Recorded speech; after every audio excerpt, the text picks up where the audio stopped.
mais également de contenir la résistance aux antipaludiques.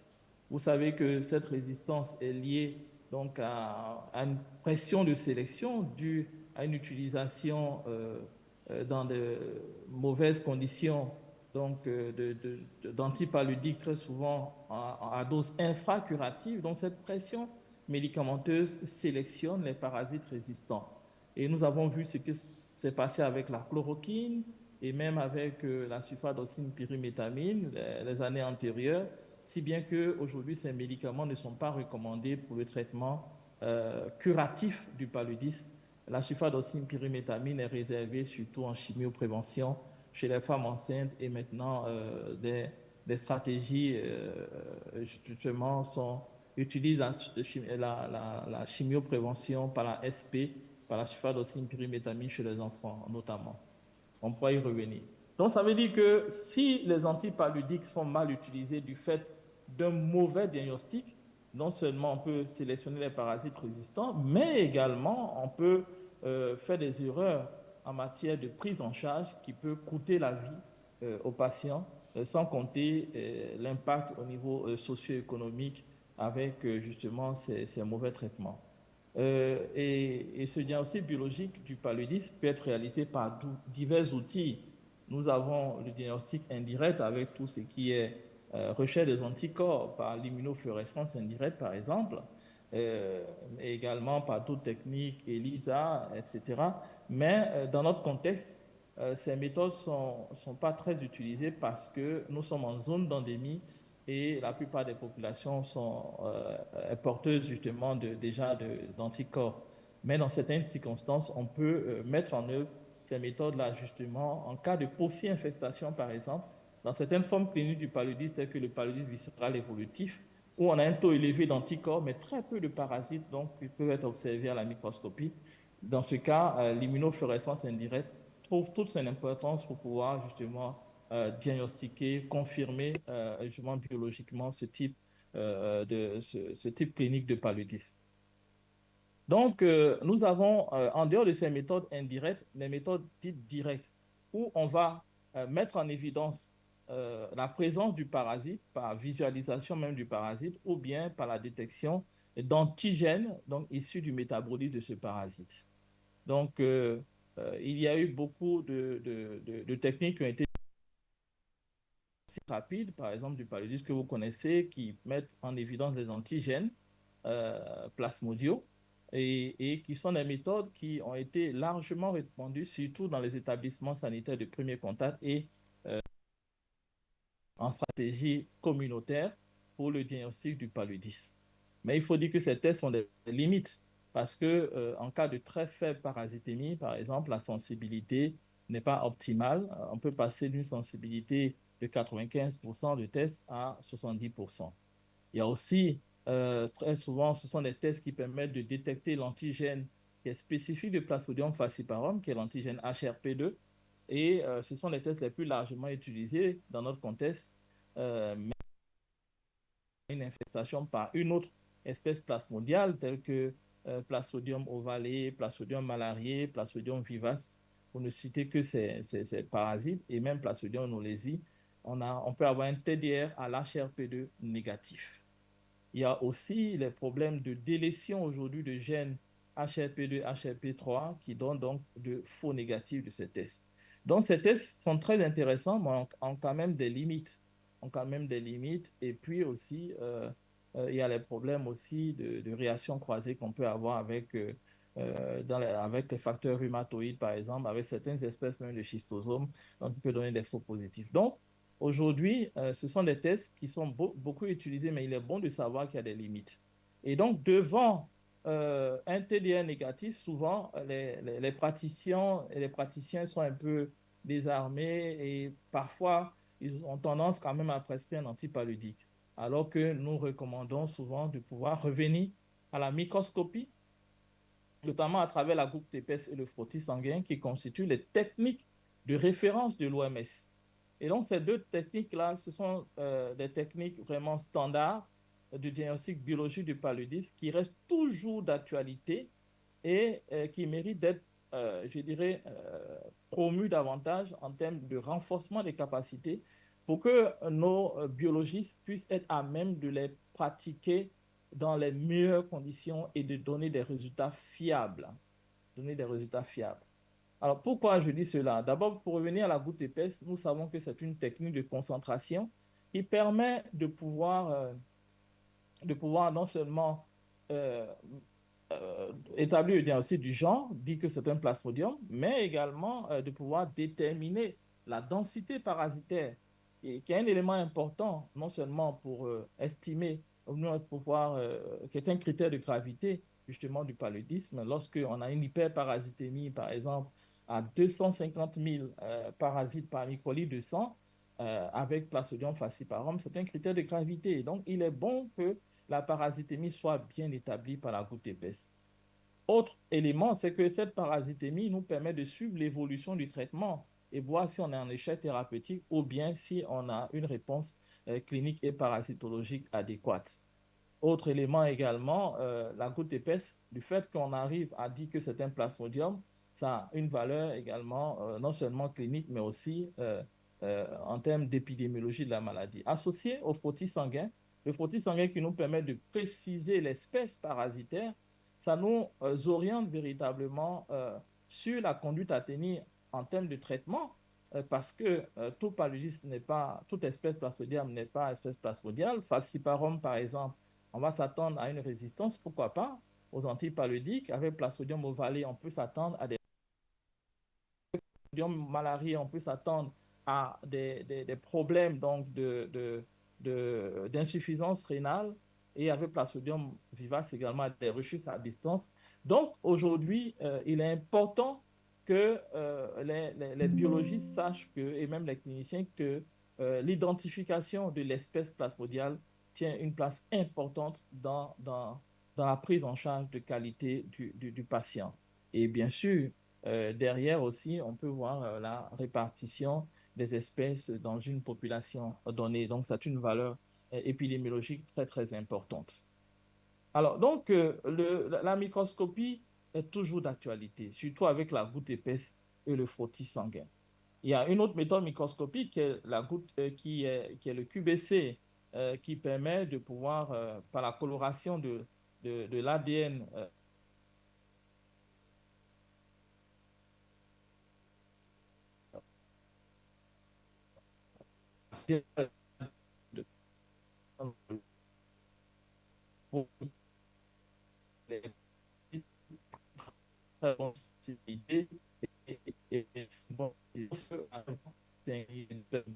semi-quantitative, mais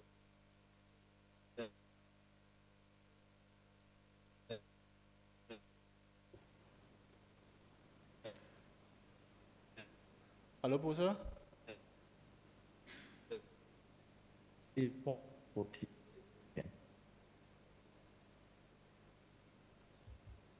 Allô, professeur?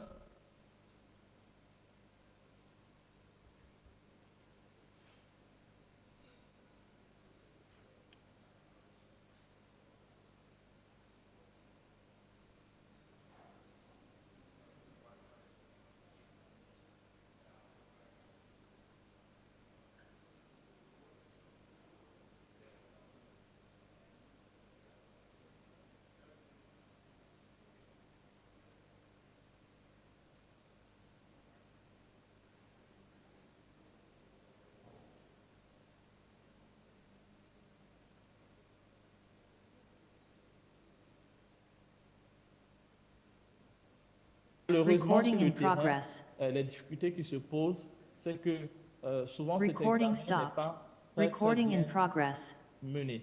Hein.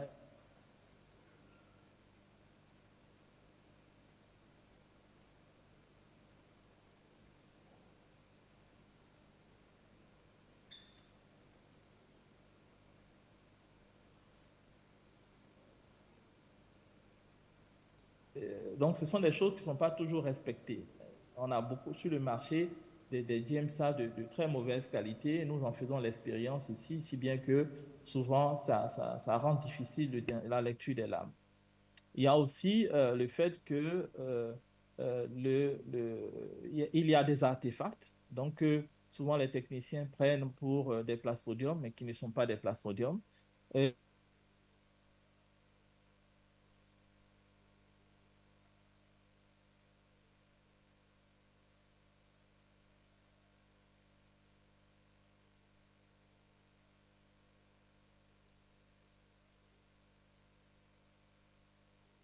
Dans le suivi du patient. Et même on rencontre encore sur le terrain des, des, des, des, des, des techniciens, je ne sais pas si c'est des techniciens ou bien, en tout cas ceux qui pratiquent parce que quand on met le vocable technicien, souvent il y a ceux qui ont été formés selon les règles de l'art, donc dans les écoles agréées par l'État, notamment l'Institut national de formation voilà, sanitaire, l'INFAS, mais il y a également des personnes qui ont été formées sur le tas et qui pratiquent ces techniques-là dans certaines structures, surtout dans le domaine privé, et ça nous pose un problème sur le terrain. Donc, le diagnostic n'est pas toujours de qualité. J'ai vu des résultats qui ont été donnés sous forme de croix, alors que avec la goutte épaisse, c'est déjà c'est interdit depuis plusieurs années, donc pas loin, mais c'est pas recommandé. Et il est bon d'insister sur la qualité du diagnostic. Parce qu'un faux diagnostic, je l'ai dit, peut entraîner une mauvaise prise en charge. La COVID-19 nous a permis de nous rendre compte que toute fièvre n'est pas palustre. Et souvent, il y a eu un retard de diagnostic de la COVID-19 parce qu'on a voulu traiter des fièvres qui n'étaient pas des fièvres palustres. Des faux diagnostics ont été donnés. Il y a eu un retard donc, de prise en charge de la COVID-19 et malheureusement, ça a eu une issue fatale pour les patients. C'est la même chose que nous avons avec la dengue également, où les signes cliniques sont des signes et symptômes qu'on rencontre dans le paludisme, la fièvre, courbature, une fatigue intense. Donc, si on se base sur cela pour pouvoir donner un diagnostic, on peut passer à côté vraiment d'une prise en charge de qualité. Il importe donc de renforcer les capacités des prestataires. Ce d'autant plus que nous avons réalisé récemment une enquête, quand je dis récemment, en 2020, qui a été publiée dans le journal Acta Tropica, que je pourrais vous partager. Et de cette enquête, il ressort que globalement, euh, on avait, on avait seulement que euh, 75% sur 40 structures sanitaires où l'enquête a été réalisée, seulement 75% ont pu dire que les lames qu'on leur avait données, des lames de référence, donc, étaient positives ou négatives. Donc, dans 25% des cas, il y a eu de faux résultats. Alors, quand on passe cela à échelle par rapport à l'ensemble des centres de santé, on peut imaginer ce que cela peut donner comme faux résultats dans de microscopie. Et également, au niveau des espèces plasmodiales, seulement 60% ont pu identifier l'espèce. Mais ça, c'est surtout lorsqu'il s'agissait de Plasmodium falciparum. Mais quand on regarde les autres espèces, notamment Plasmodium ovale, il y avait une lame de Plasmodium ovale, seulement 20% donc, des laboratoires ont pu identifier correctement cette espèce. Et également, on se rend compte que dans 15% des laboratoires, 13% des laboratoires pardon, ont déclaré positifs les lames qui étaient négatives. Donc, voilà un peu un résultat qui montre vraiment l'état des lieux sur le terrain et qui montre les défis à adresser. Donc, pour ce faire, le programme national de lutte contre le paludisme nous a avec les différents partenaires tels que PMI, donc nous a demandé de pouvoir élaborer un document pour la microscopie du paludisme. C'est ce que nous avons fait à l'endroit de nos prestataires. Et sur la base de ce document, il y a des supervisions régulières qui se font sur le terrain. Ce sont des supervisions en même temps coaching, de sorte à pouvoir former sur le terrain les différents prestataires. Nous avons fait des ateliers ici à l'INSP, au Centre de recherche sur le paludisme, avec le Programme national de lutte contre le paludisme, PMI et même le Fonds mondial. Mais de plus en plus, avec PMI, nous allons sur le terrain avec d'autres centres de recherche également, tels que le CEDRES et l'Institut Pasteur, pour pouvoir justement superviser les techniciens sur le terrain. Nous prenons les lames et nous voyons les résultats qu'ils ont donnés et nous vérifions ces lames-là pour voir si les résultats sont bons et nous faisons des corrections sur le terrain. Alors, cette activité de supervision est bien sûr l'idée par les biologistes seniors que nous sommes, mais également par des ingénieurs qui ont un niveau OMS, donc 1 en matière de microscopie. Cela est important, cela est très important parce que pour mesurer le poids de la maladie, il est bon que le diagnostic soit de qualité. Il est bon qu'on dise tout simplement que ça, c'est un paludisme. Ça, ce n'est pas un paludisme sur la base de la confirmation biologique. Et quand on veut aller à l'élimination du paludisme, surtout en matière de préélimination, le diagnostic devient encore une nécessité, je dirais, plus grande parce qu'il faut qu'on soit sûr que toutes les fièvres et même tous les portages, y compris les portages asymptomatiques, sont liés au plasmodium. Donc, c'est important que nous puissions disposer d'un diagnostic de qualité pour la prise en charge et je dirais même pour la gestion globale du paludisme dans le pays. Alors, il y a eu, il y a que souvent, on peut avoir dans certains centres de santé des préventions en termes d'intrants et tout ça. Donc, c'est des défis à adresser au niveau programmatique, de sorte à ce que non seulement les microscopes qui sont mis à disposition soient de qualité, de très bons microscopes, qu'il y ait un bon suivi en termes de maintenance préventive et même curative, parce que ça aussi, ça manque. Parfois, dans les programmes, il y a donc les équipements qui sont mis à disposition, mais souvent la maintenance ne suit pas. Donc ça, il faut aussi un bon programme de maintenance et puis une formation des acteurs, mais aussi un bon système de contrôle de qualité avec des laboratoires de référence qui pourraient donc contrôler de façon régulière la qualité du diagnostic microscopique donc, du paludisme. En dehors donc de la microscopie, bien sûr, aujourd'hui, de plus en plus, on développe des automates qui permettent de pouvoir excusez-moi, une minute. Oui, oui. Donc, nous développons... Allô, professeur? Il y a des automates qui sont... Allô, professeur, vous nous entendez? Oui, nous avons des automates. Oui, vous avez Nous 2 avons des minutes automates pour finir. qui permettent de pouvoir aussi aider au diagnostic. Mais aujourd'hui, l'intelligence artificielle n'a pas réussi à pouvoir donc identifier parfaitement le plasmodium dans tous les cas de figure parce que la morphologie n'est pas aussi parfaite que ce qu'on décrit donc dans la littérature. Voilà pourquoi il faut un bon entraînement. C'est pour dire que nous avons testé récemment un automate. On a trouvé 93% de sensibilité par rapport à la goutte épaisse et au produit sanguin pour 97% des spécificités. Donc, des efforts sont faits à ce niveau-là et nous espérons que d'ici quelques années, ces techniques vont pouvoir, en plus de la microscopie, faciliter le diagnostic du paludisme. Voilà, mesdames et messieurs, ce que je voudrais dire rapidement pour dire que le diagnostic microscopique du paludisme trouve toujours sa place dans notre système pour la qualité de la prise en charge, mais il importe que les techniciens biologistes soient très bien formés et que les équipements aussi mis à la disposition et les réactifs soient de qualité pour pouvoir justement améliorer ce diagnostic et permettre une bonne prise en charge des patients. Je vous remercie et vraiment je souhaite à tous et à tous une très bonne journée. Merci. Merci beaucoup, professeur, pour votre intervention. Okay, so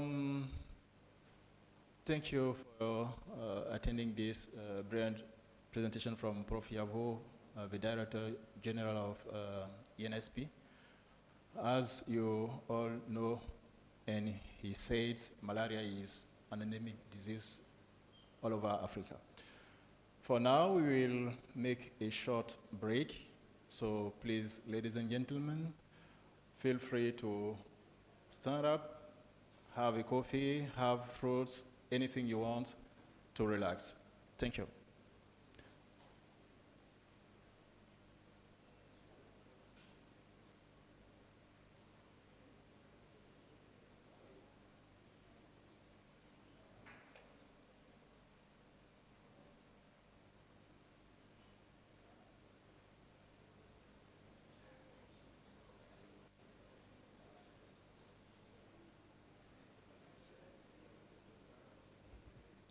For everyone in the room, please feel free to get up, get yourself some snacks. We're only going to take a 10-minute break so that we can try and get back on schedule. You can take your snacks and bring them to the table so that we can continue. Thank you. Okay.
Recording stopped.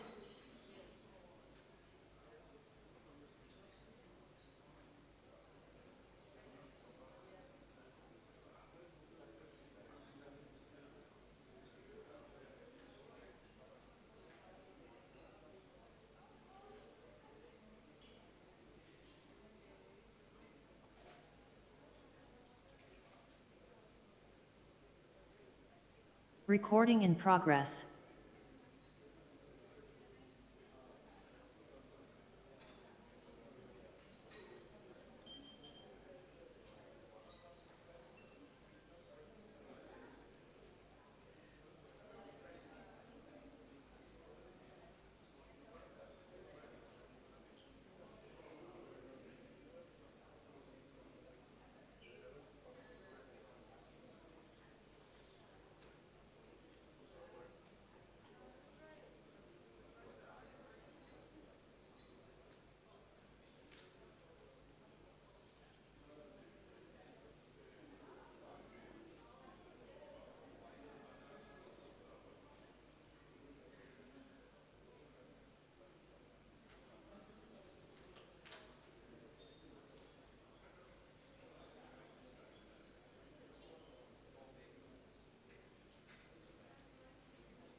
Recording in progress.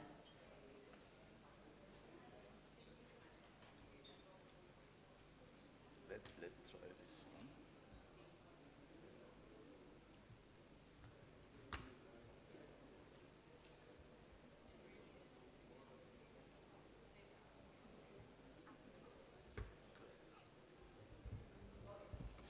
Oops.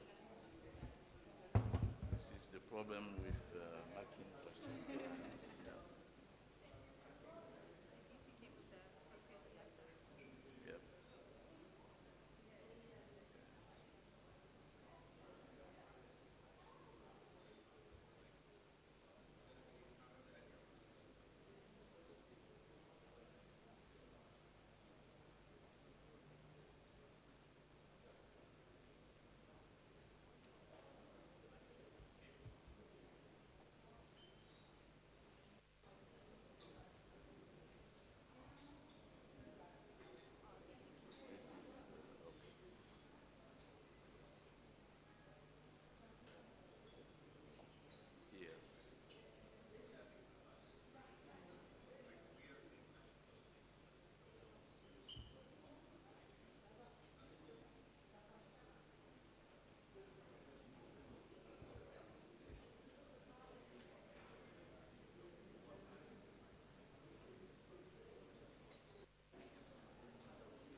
say you can't hear anything at some point.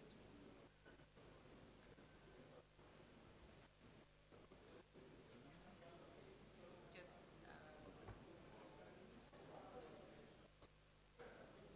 Can see the, let me restart. Okay. So, share my screen. Okay. Good.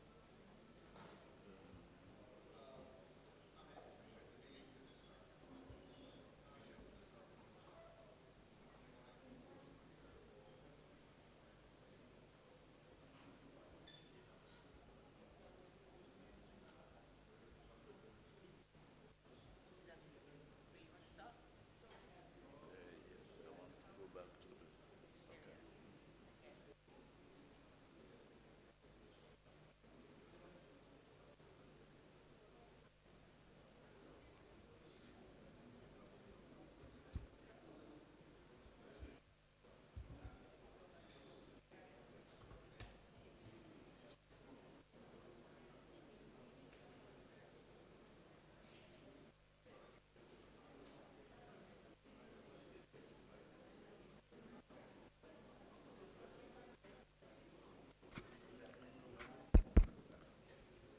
OK.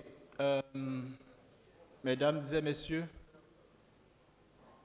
nous allons reprendre les sessions. So, please, for the upcoming session, I will just introduce the chairperson, who is Dr. Stephen Adelum. So, Stephen will be the one who will lead. Recording in progress. Okay. Stephen, please, the floor is yours. Stephen?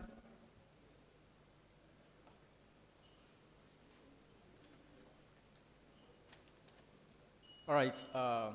Good afternoon or good morning. Good morning. Thank you very much. So I'm Stephen from Nigeria, Babcock University. And before I introduce the speakers, I want to say this, that one major problem that we have discovered when it comes to the usage and accessibility to microscopy in Africa is awareness. And when we talk about awareness, it cuts across a lot of things, including having information about what is accessible to you. There are some things basic researches we can do within Africa, having the microscopes that are available unto us, but some of us are not aware that all those things exist. So today, we are privileged to have some resource persons that have their initiatives, and they are doing a lot of things there that may avoid us from going to the Europe to want to go and do some of those things. One of them is Professor Jeremy. Did I pronounce that very well?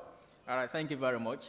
So he's from Ivory Coast, and he's going to be telling us in the next 15 minutes what they can offer us or what they can offer you as microscopists in Ivory Coast. And I want to believe that by the time we listen, we will see whether there will be room for us for collaborations and also to make use of some of the facilities that they possess here in Ivory Coast. So that is the essence of that. And after that, the next person will come on stage, and the last will also come that is going to be telling us about how to establish our visions when it comes to having our own core facilities. So I want to welcome on board Professor Jeremy. Please, can you make him welcome? He has 15 minutes for his presentation. Then after that, we go into question and answers. Thank you, Prof. Thank you very much, Mr. Chairman. I would like to start by expressing my gratitude to the organizing committee of this third annual ABIC community meeting. I am a physicist, or we are physicists and engineering. So my presentation will be about facilities, what we can propose to you as an opportunity of cooperation and partnership. I'm going to present our initiative through African Spectral Imaging Network in general, and then what we are doing in Ivory Coast. I will show... We can't hear from online. You can't hear me? Is it good now? Yes, thank you. Can you hear me? Now, yes, thank you. Great. So I was saying that my presentation will be on the instrumentation perspective. I will try to speak in both French and English. I'm grateful for the previous presentation because some of the things I'm going to show will be linked with malaria diagnosis. Just a few words about the university where I'm coming from. So, University of San Pedro is one of the youngest state university in Ivory Coast in the southwest part of the country. It's a coastal city with some of the nicest beaches of the country. So if you have opportunity, I invite you to visit University of San Pedro. We have 3 training and research units, 2 School of Engineering, and 1 preparatory school, and about 1,700 students and 19 faculties. So what I'm going to show has been possible because of the support of some partners, and I would like to pay tribute to them. One of the partners, the International Science Program from Uppsala University, which is founding our initiative for more than 10 years now. And the second partner is the Third World Academy of Science. We are also supported by our colleagues from Lund University in Sweden, and we have also received some support from ICTP, the International Center for Physics in Trieste in Italy.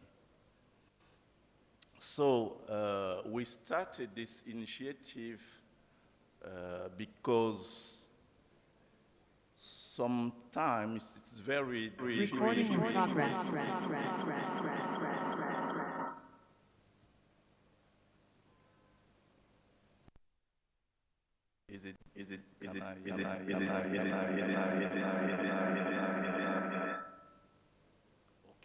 Thank you.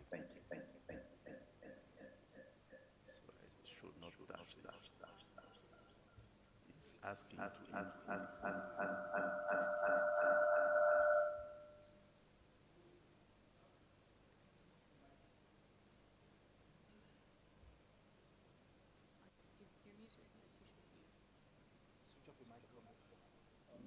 this is what I'm trying to do.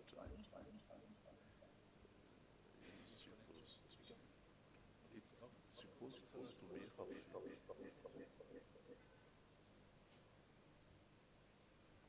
It's off. So I don't know. Testing.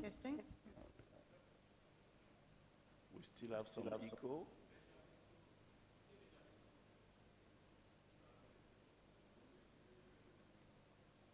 So it's not here, it's there. Do we still have some echo? No? Great, let's go. So we started this initiative in 2009, when we gathered in Ghana, in Cape Coast, to build a multispectral imaging microscopy for bioimaging diagnosis and agriculture. So, cette initiative a débuté pour adresser un certain nombre de problèmes. Le premier est que lorsque nous avons des équipements qui sont des équipements achetés par les équipementiers, parfois il y a des problèmes de maintenance. Quelquefois, les équipements que nous achetons ne sont pas conçus de façon spécifique pour adresser un certain nombre de défis. Et puis, lorsque ces équipements sont en panne, il faut recourir donc aux équipementiers pour pouvoir donc les réparer. Donc, être capable de concevoir et développer, construire nos propres équipements a l'avantage d'abord de rendre ces équipements accessibles à tous, parce que c'est des équipements conçus par nous-mêmes, avec des matériaux parfois de récupération, c'est de l'innovation frugale. Ensuite, cela permet donc de répondre à des besoins spécifiques, et donc des enseignants, chercheurs dans le domaine de l'optique, de l'instrumentation optique, ont créé ce réseau sur le plan africain qui compte aujourd'hui 8 pays. Notre dernier atelier a eu lieu au Togo, et la vocation donc de cette initiative est, en fonction des besoins qui sont exprimés, ça peut être des besoins en termes de diagnostic optique, ça peut être des besoins au niveau de l'agriculture. Nous construisons donc des instruments, nous développons des méthodes de traitement, d'analyse pour rendre ces images accessibles, et ces instruments n'ont de sens que lorsqu'ils sont utilisés pour des applications. Et c'est en cela donc que cette réunion est importante pour créer donc des réseaux. C'est pour cela que cette réunion est importante, pour connaître vos besoins éventuellement et pouvoir les traduire en conception et fabrication d'instruments. So, as I said, African Spectral Imaging Network initiative started in 2009 with 6 countries. We are now 8 countries, and the goal is to put researchers together within a research network. AFSIN aims to develop an international level research activities with application to sustainable development. AFSIN aims to train its members in leading edge topics in optics and photonics instrumentation to tackle development issues. AFSIN works on the design and construction of cost-effective optical instruments. When I say cost-effective, we don't sacrifice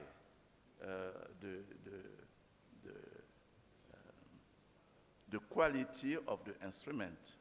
So apply to a realistic and social problem in Africa.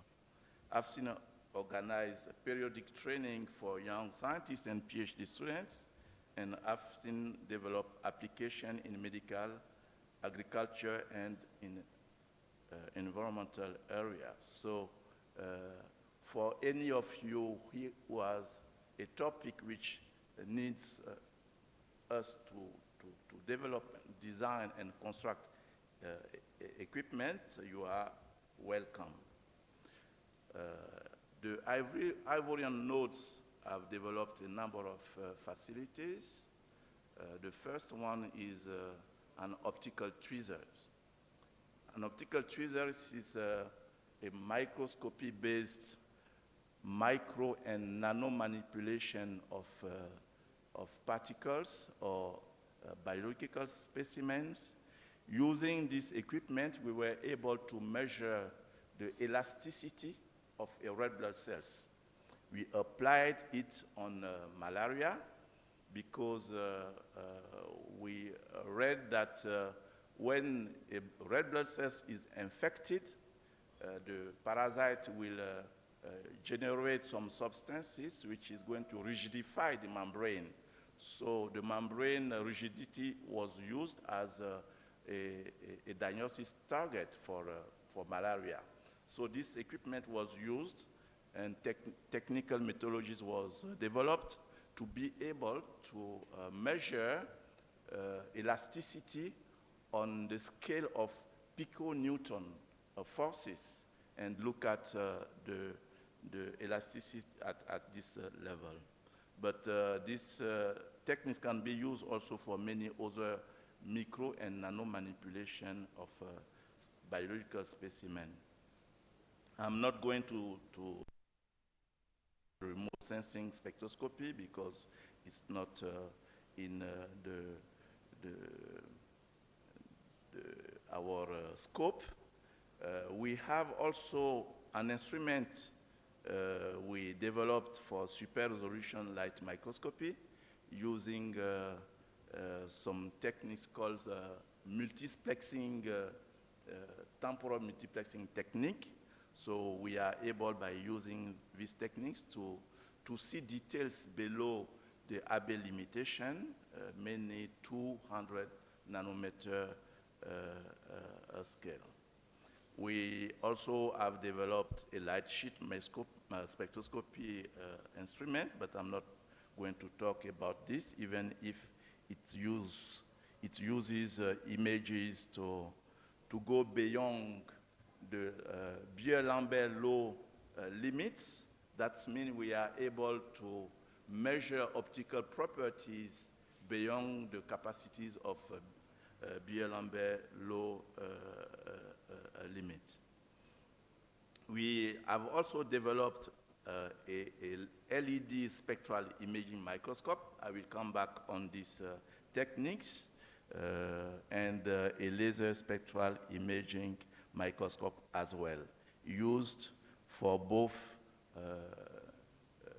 medical diagnosis and agriculture studies.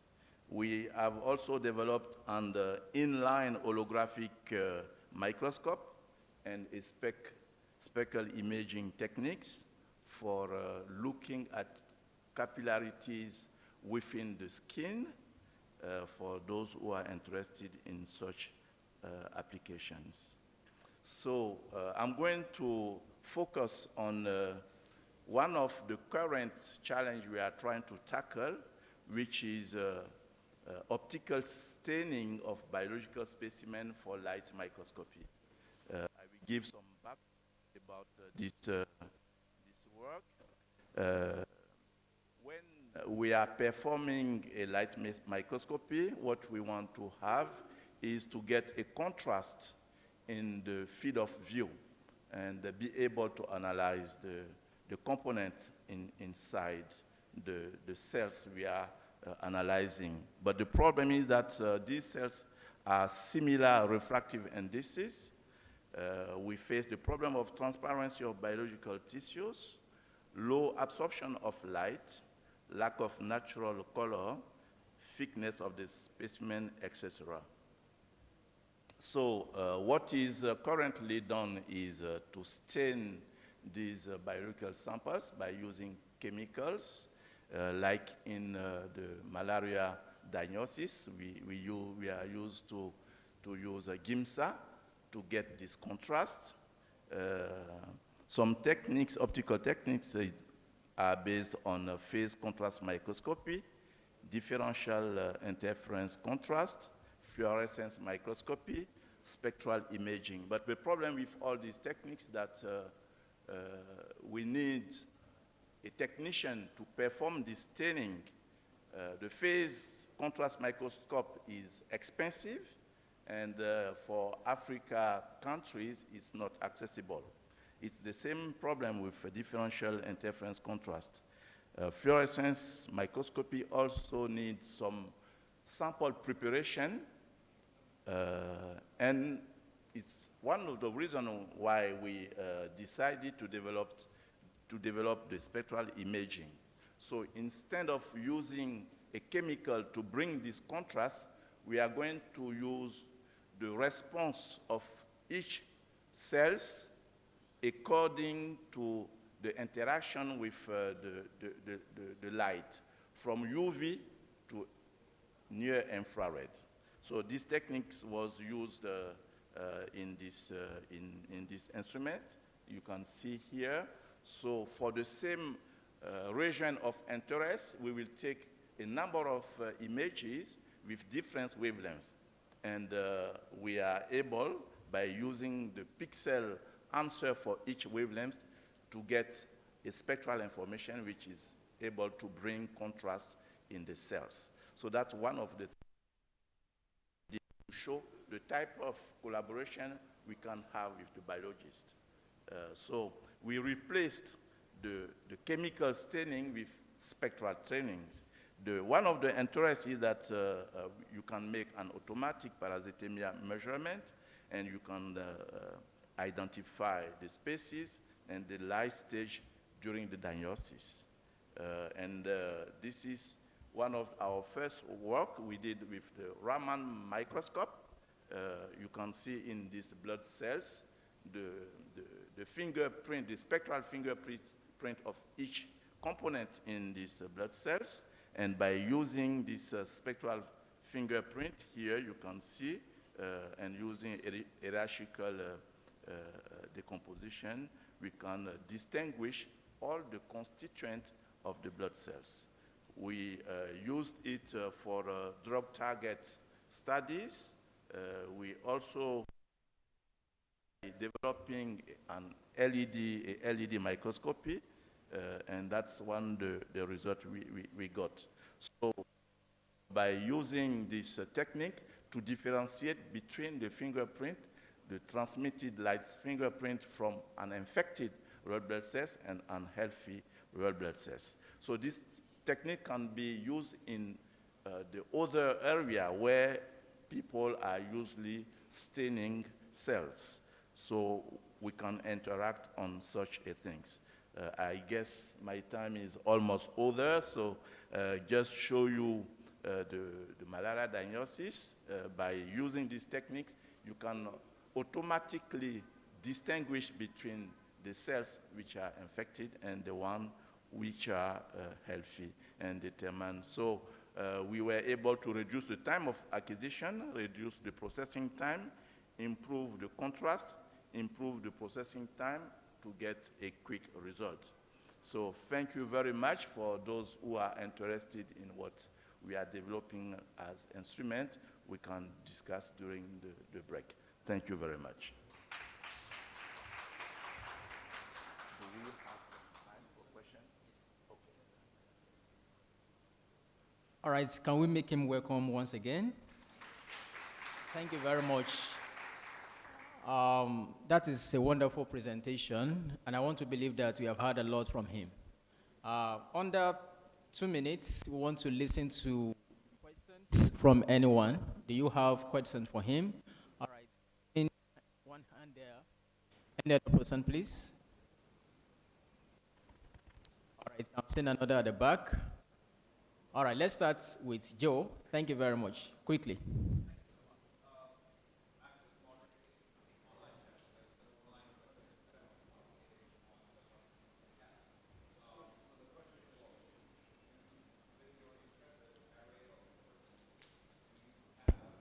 Capacity for automation and also for live cell imaging in any of the instruments that you've shown.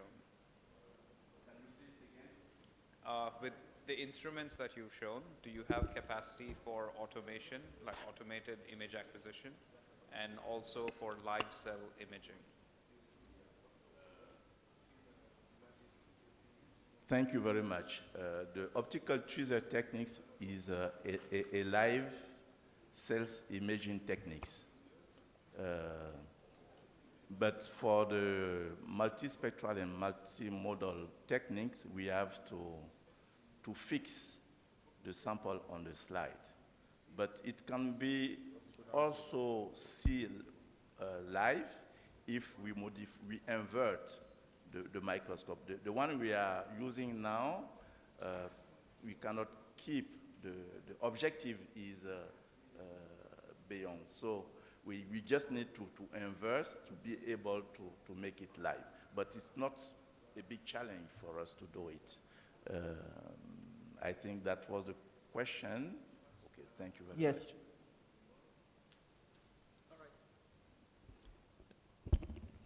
Okay.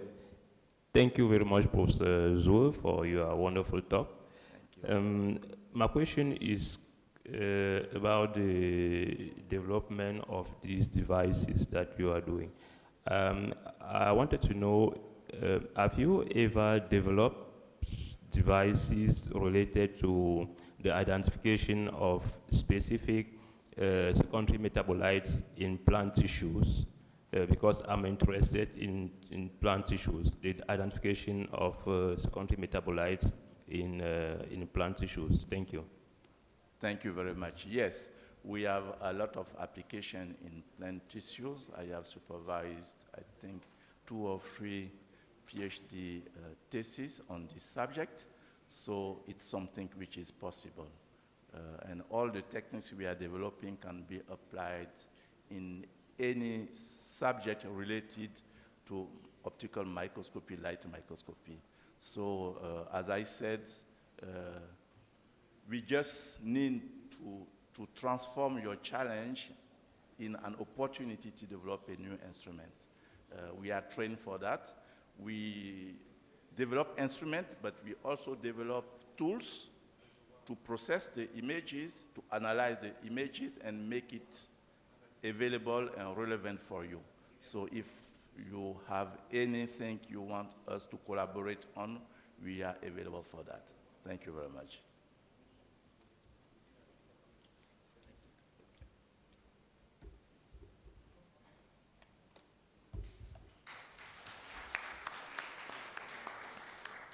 All right, thank you so much, Prof, for the responses. We'll go to the next presenter, and that will be coming from Wambian University Initiative, rather.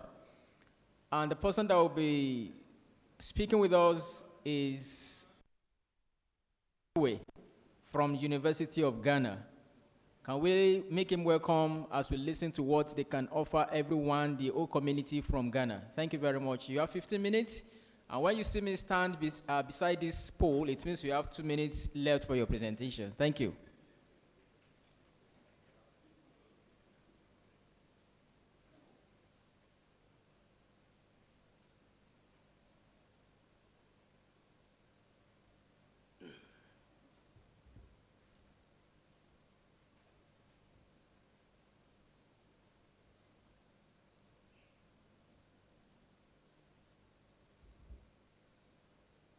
Okay, thank you very much for this opportunity. I'm here to just give you a short overview of what we do at Wambian, but I've intentionally decided to title it Waking Up from the Slumber, Tackling Africa into Discovery Science. It doesn't matter where you come from. We have all used lantern before. If you didn't use it, your grandparents used it. Yeah. You need kerosene. And in addition to the kerosene, you need a wick. It's a rope. It has to soak the kerosene. Then you need a matchstick before you can use it. And once all these components are in place, you are sure that your night, you can sleep under light. So, whether we like it or not, if you lose kerosene from it, it will not work. If the glass shield in there breaks, the wind will blow your light off as well. And at any particular point in time, if you don't have a wick, your light cannot. So I'm just giving this perspective. Whether we like it or not, Africa is growing. And globally, we are told that we are very young. The average age in Africa is between 19 to 25. That is what is said globally. And looking at the population growth, whether we like it or not, by 2050, we will be one of the largest populations. So it begs to beckon that we have to deliberately not just do science, but do the science that really will have effect on Africa and prepare Africa for its own future. So if you go to GDP, you will know that None of African countries here gives money for research. We are very good in sponsoring pageantry. I'm not saying it's not good, it's good. But science also is equally good to be funded. And if you want to even make matters worse, just look at the landscape of scientific literature that is churned out. You will know that we are, if we are to be classified as infants, I think we are too old. If we are to be neonates, we will be very strong, because neonates, you are about 6 months to 8 months old, but we are just a small fetus yet to implant. That is Africa here. So, globally, we contribute basically 0.25% of science output, woefully inadequate. So, what this now begs on us is that science in Africa, the 0.25%, 99.99% of that is epidemic. And the initiative was birthed out of young people being enthusiastic and seeing how we can all come together to put our ideas, our knowledge, and our abilities in research together so that we can propel basic science and discovery science in West Africa. And that's why we call it the West African Microscopy and Bioimaging Analysis Network. It's a network. So, like somebody mentioned earlier, we don't have money. We are looking for money. Our vision is to make sure that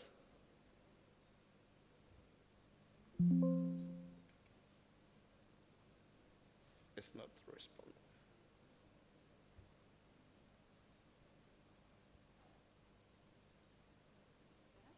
It's not. Okay, now it's, yeah.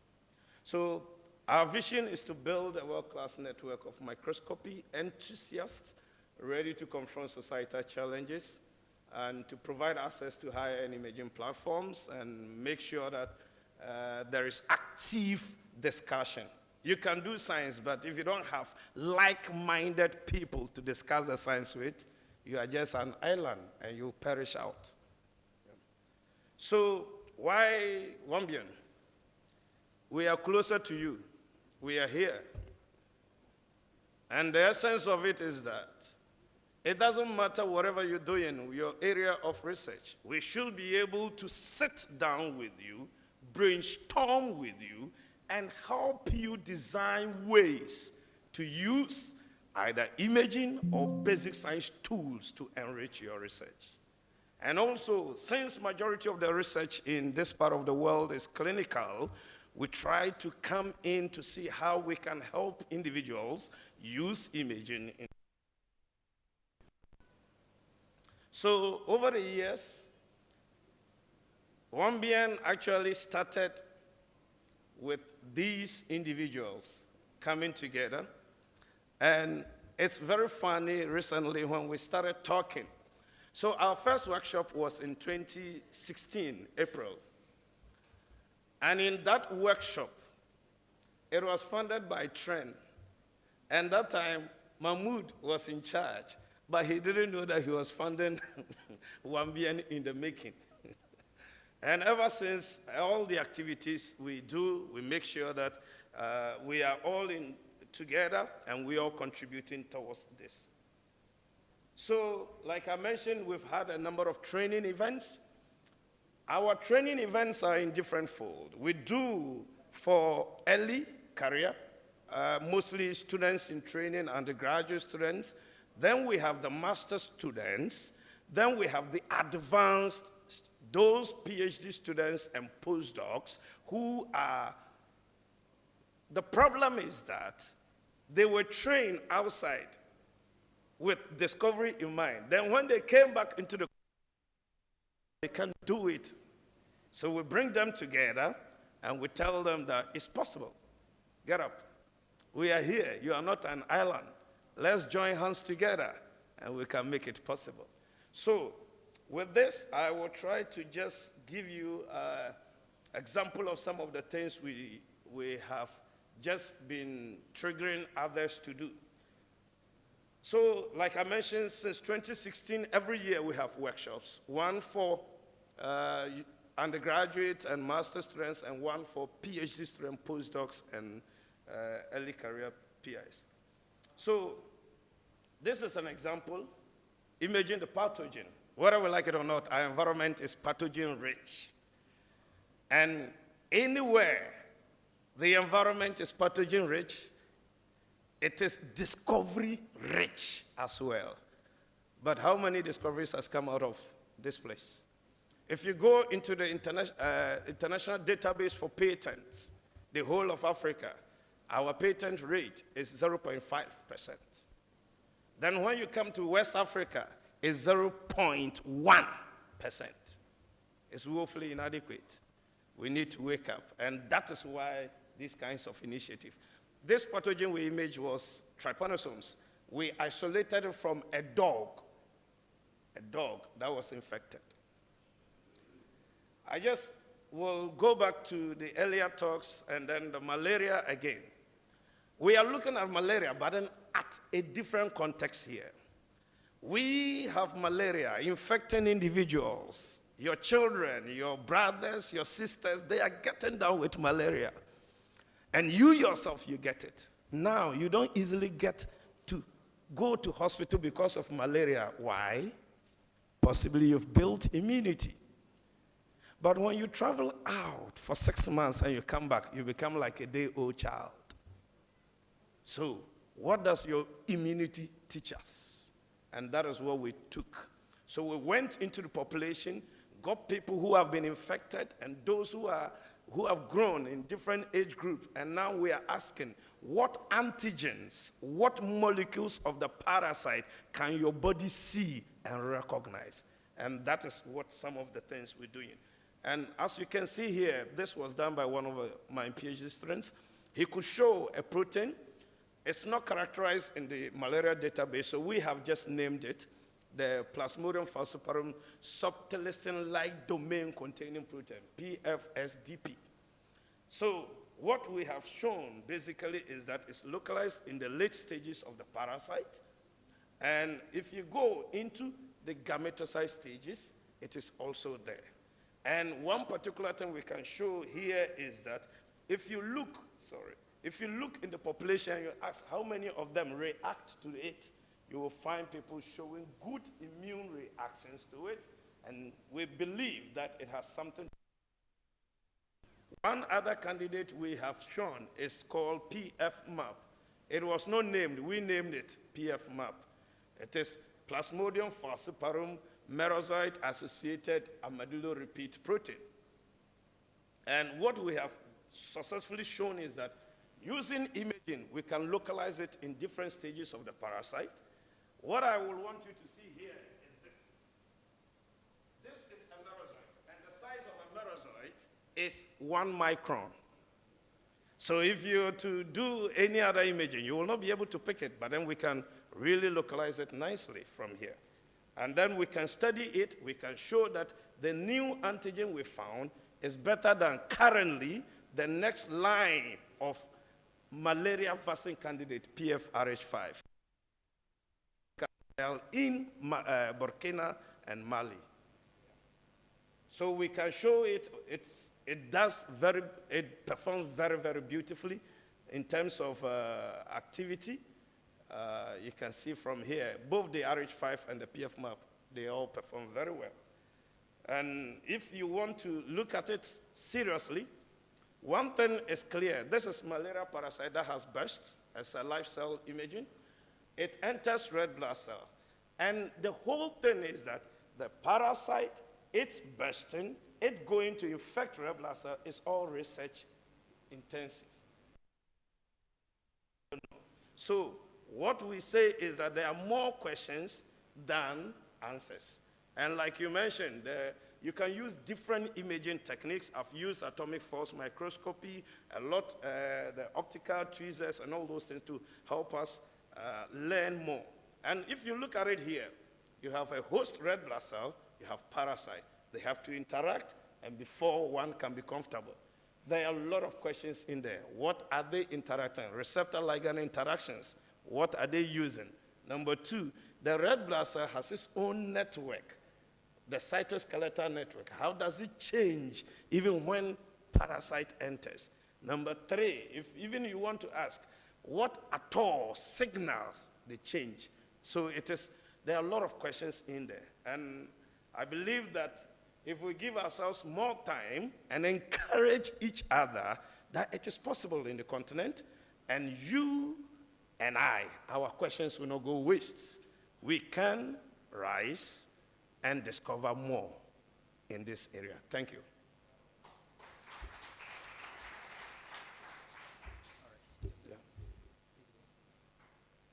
All right. You will agree with me that what Yao has just done now is to give us information about what happens or what they are into in Ghana, Wambian, and also a clarion call to the continent of Africa, our leaders and policymakers, on why we need to redirect our vision into supporting science. Am I correct? All right, so I wish that we all go back home and actually make our policymakers, our leaders, to have a change of mind into supporting science at large. Any question for Yao? All right, I can see one hand. Please go ahead, Damilola. Thank you very much, Yao. It's just an admonition to you. Please, will you be kind enough to let ABIC know of your programs so that they can also share on the platform for ABIC members to be able to participate in your trainings? Thank you very much. Yeah, every training of Wambian is advertised openly and is available to everyone. I know you will have a social media platform. Absolutely. Yes, but will you be kind enough to let ABIC know so that we can share with ABIC members? Thank you. ABIC is always aware of every training. Maybe more. Thank you. ABIC is aware of every training Wambian engages in. That's great.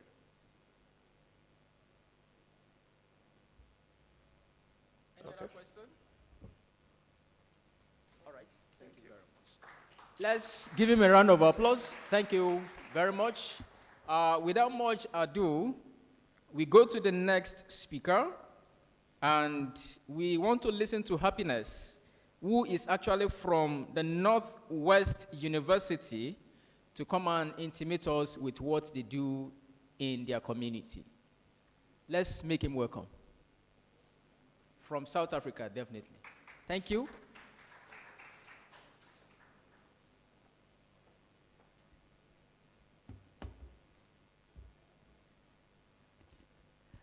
Bonjour, everyone. That's how far I can go with French. At least I've tried. So, all in all, I'm so happy so far what I've seen and what I've heard. I've seen that now, as Africa, we are speaking with one voice. That's quite encouraging, and we should applaud ourselves for that. So, I'm here to represent SABI, or South African BioImaging Institute, and trying to make you understand that we are also trying to understand the mapping of SABI ecosystem, of which I can say that it's not all about South Africa. We are part of Africa, trying to encourage bioimaging on the southern part of Africa. So don't feel like I'm trying to represent South Africa. I'm trying to represent Africa, just another part of Africa. We are one thing. So one would ask, what is SABI? SABI is a community-driven network of microscopy users and core facilities across South Africa. So our main aim is to promote application of all forms of imaging to advance life sciences and biomedical research.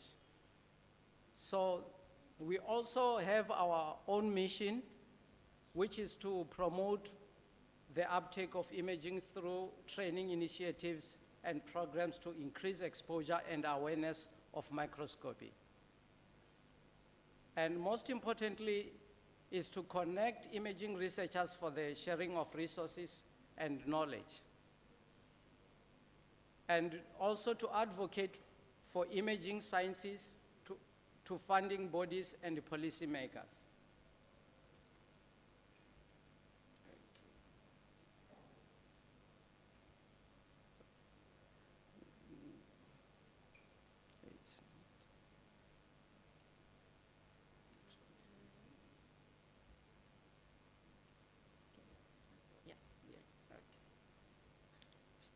So one would ask, why those three aspects are our mission?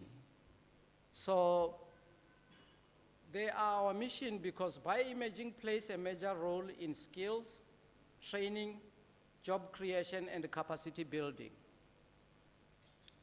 And we know very well that through training of the next generation imaging scientists, we wish to build an inherent knowledge-based society. So, however, like any other bioimaging networks, we have our challenges. And I've realized that all those challenges are inherent across all bioimaging networks across Africa. So, the first aspect is that using high-end microscopy technologies in South Africa is particularly very hard, I can say that.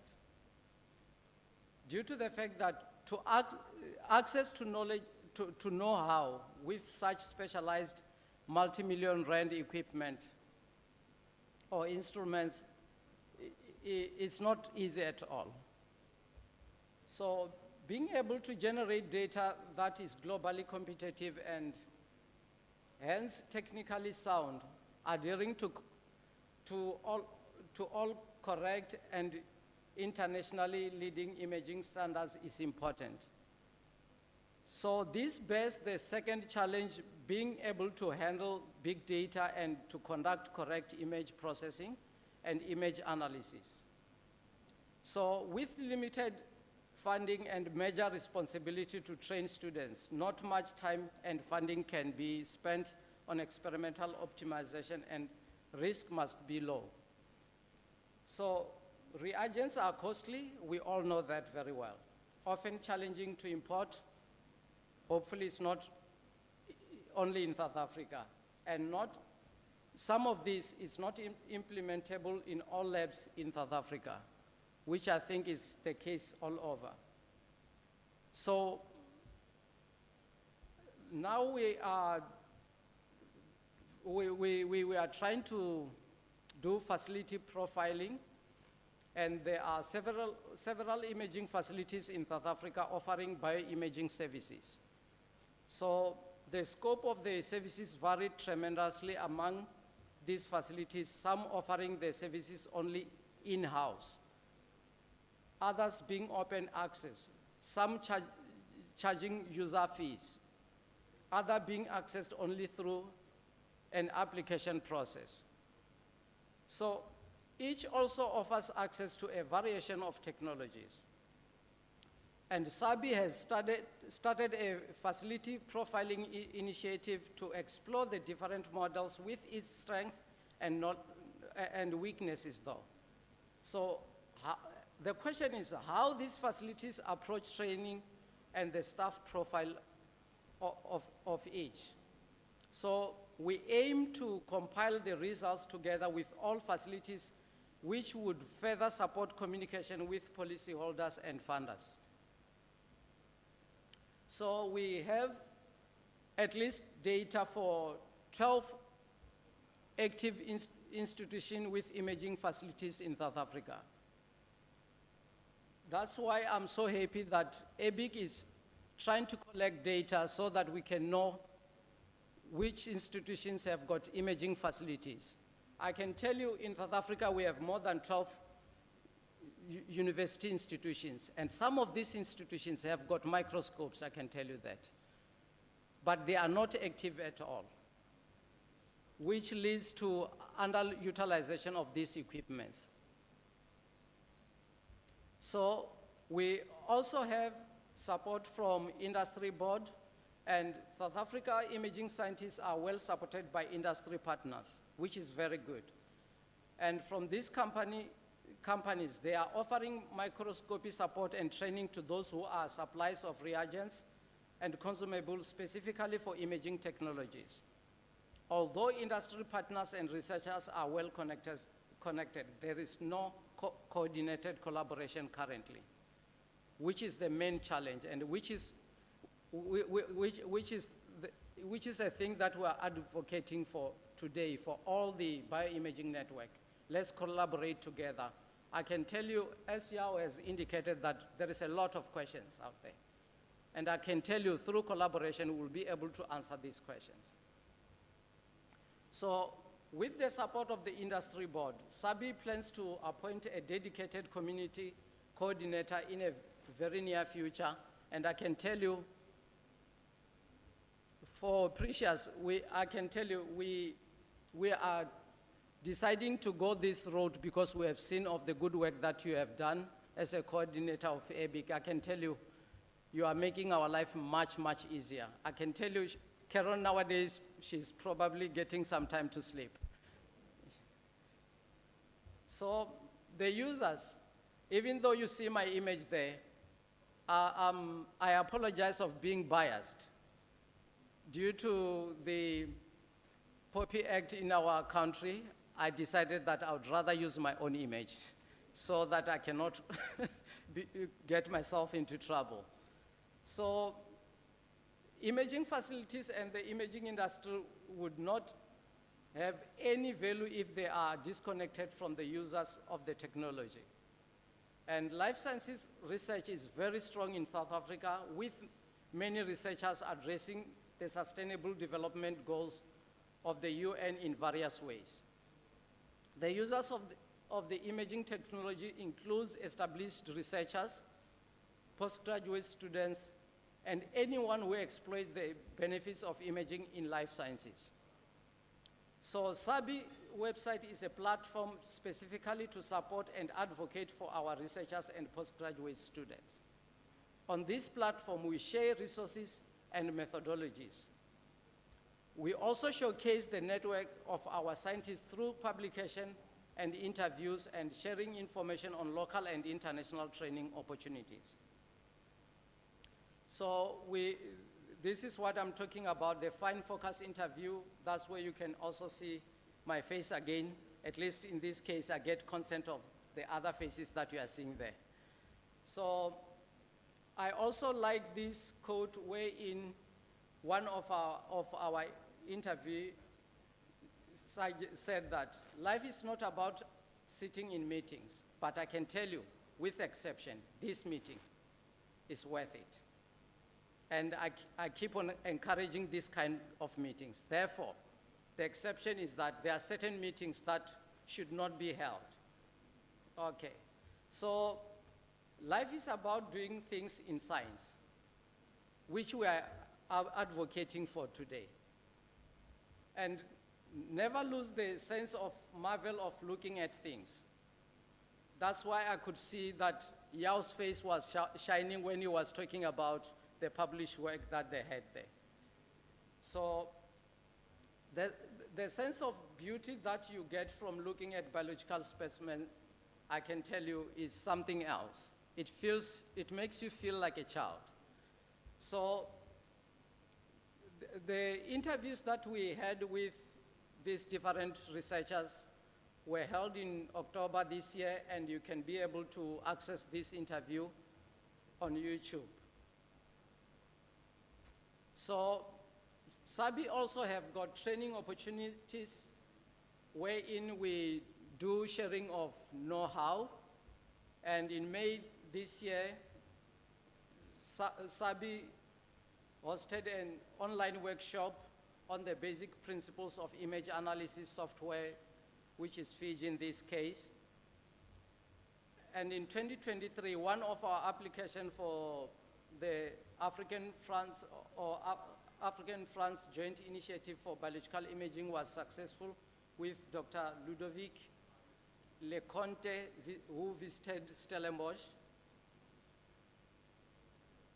So the main thing is that we have talked about quite a lot of aspects, but we are more focused on the future as we speak now. So we would like to take SABI into the future, and for the sustainable provision of imaging technologies to support research in South Africa, and for the continuation of vital research at South Africa Research Intensive Institution, it is vital to connect and advocate for the imaging sciences to the policymakers in South Africa and their funding bodies. So SABI continues to advocate and enter conversation with two of the national bodies, and of which the National Research Foundation and the Department of Science and Technology, with the ultimate goal for inclusion of bioimaging on the next National Science and Development Roadmap. So SABI also plans to strengthen relationship with all other relevant national communities and societies, including the Microscopy Society of Southern Africa, Physiological Society of South Africa, Society of Advanced Cell Culture Modeling for Africa, or SACMA, and others. So we would like to establish connection with our continental partners, the African BioImaging Consortium, and global partners, Global Bioimaging. This connection will further be strengthened.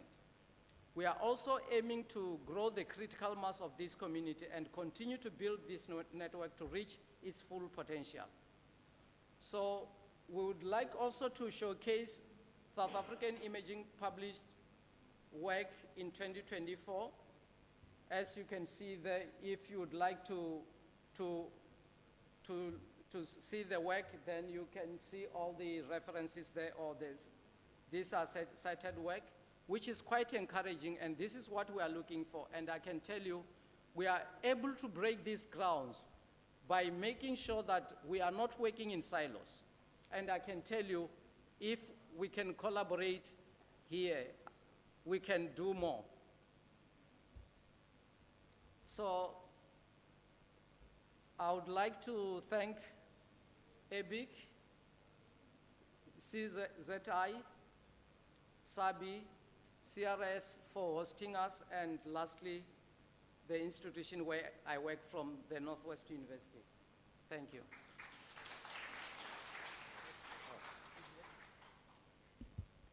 All right.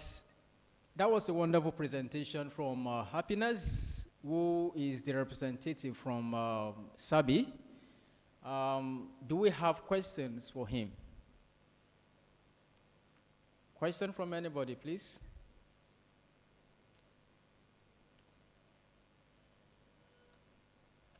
All right, let's listen to Karen. I'm going to pick up the microphone so I don't have to stretch over anyone. Happiness, thank you for a great talk. Forgive me if this is an unfair question. What do you think the challenges are, specifically in South Africa, in actually connecting and reaching all the people? Because you're right, we have more than 12 institutions. We know that there are more microscopes out there. If we can't reach them within one country, and we're trying to do this across an entire continent, what can we learn from each other about how to better reach the people and convince them that this is worthwhile being involved in? What do you think we can do? Yeah, I thank you for this wonderful question. And this gives me a platform to say this.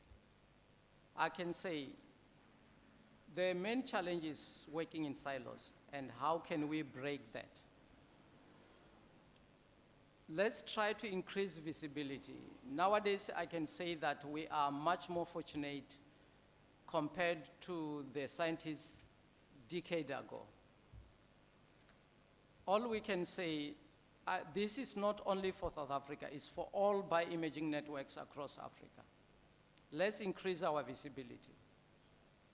There are quite a lot of things that we can do to be able to reach everyone out there. First of all, I know that it is expensive. It's like trying to spread gospel. And what we can do, we will need to invest more on spreading the information out there. It doesn't have to end only on the online sessions and all that.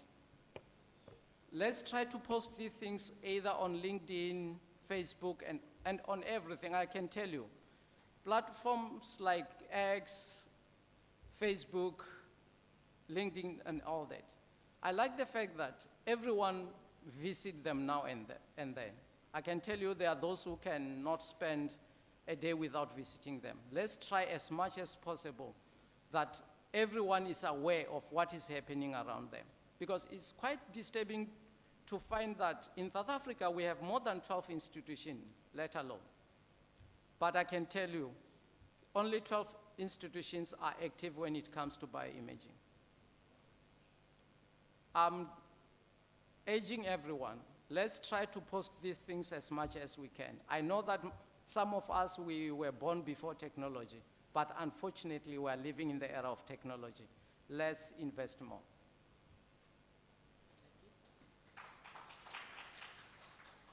All right. Yo. It's not a question, but I feel it's a contribution. As for the silos, we can't do away with that. It's very difficult. One thing is that the amount of money to call people out of their shell is enormous. One, to get people to say that we want to get to you. They feel you have the money, and you are not giving them some. There are a lot of perceptions. There are a lot of other angles to it. What I will rather argue is that there are two things that attract. If there is sugar here, ants will come, isn't it? But the sugar has to come first. So let us show the beauty of the successes of the platforms with even the few. And as it goes, there's this poem I learned in basic school, The Firefly. It says that if I were a firefly, I will call all fireflies. We'll put our fires together and we'll be bigger than the lantern. You get it? So let's make sure that the little success, it doesn't matter how small it is, let's amplify it. As we amplify and we go in, others will see and they will be coming. From the initiation meeting for ABIC, I remember it was Caron, myself, Alassane, Gordon, Leon, but now we are here as a community. You get it that way. But the other caveat to it is, if we sit in meetings, we don't publish, we've equally shot ourselves in the foot. You go to a funder and he's asking you the question, what shows that you had a meeting? You show pictures, but that is not what he wants. So that is just my suggestion.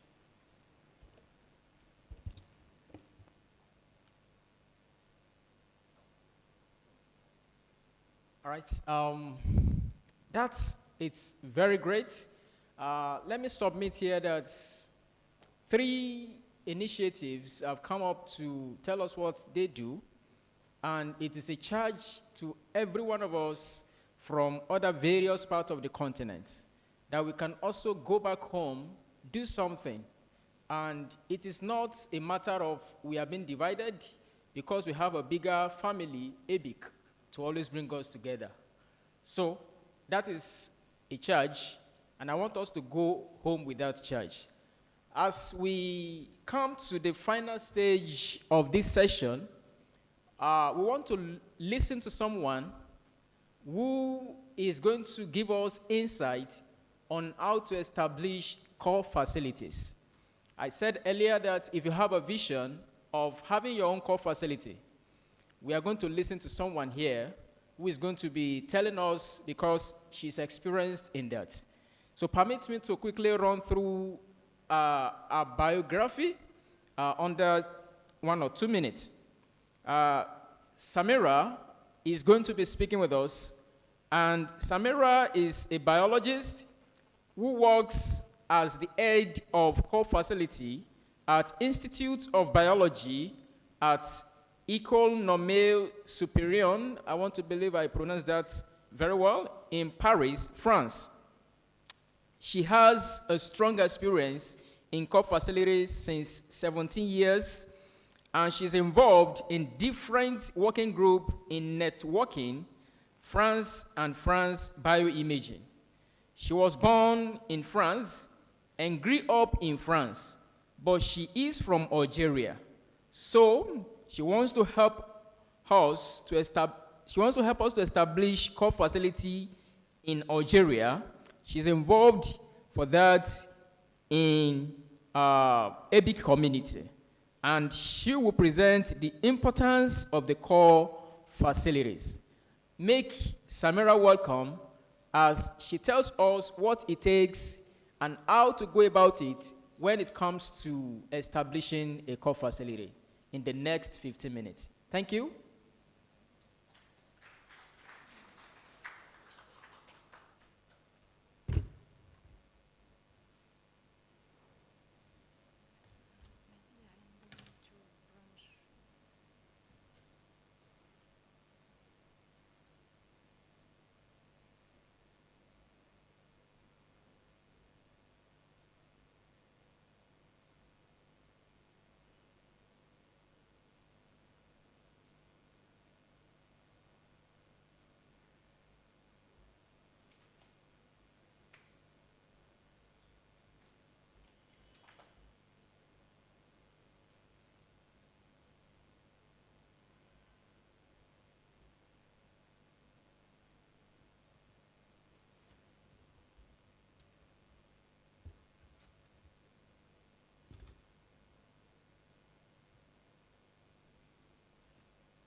It's okay.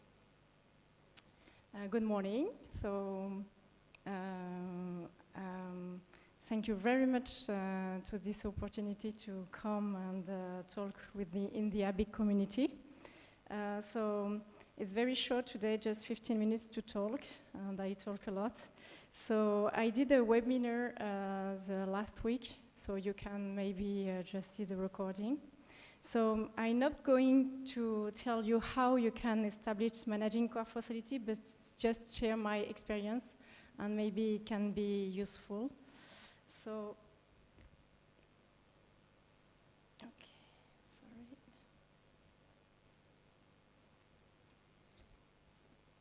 It's okay. No, it's okay. Okay. So the first question may be because we talk a lot about core facility. So why we have to do a core facility? So we have to do a core facility because a facility is a related service that they are used by the scientific community to conduce top-level research in their respective field and cover major scientific equipment and set of equipments. It means that when you want to do a core facility, you have to centralize and share the equipment, to dedicate experts, to dedicate space, and to be sure that you are going to multidisciplinarity science. It's very important. Core facility is not just for imagery. When you are in an institute, you need a lot of core facility.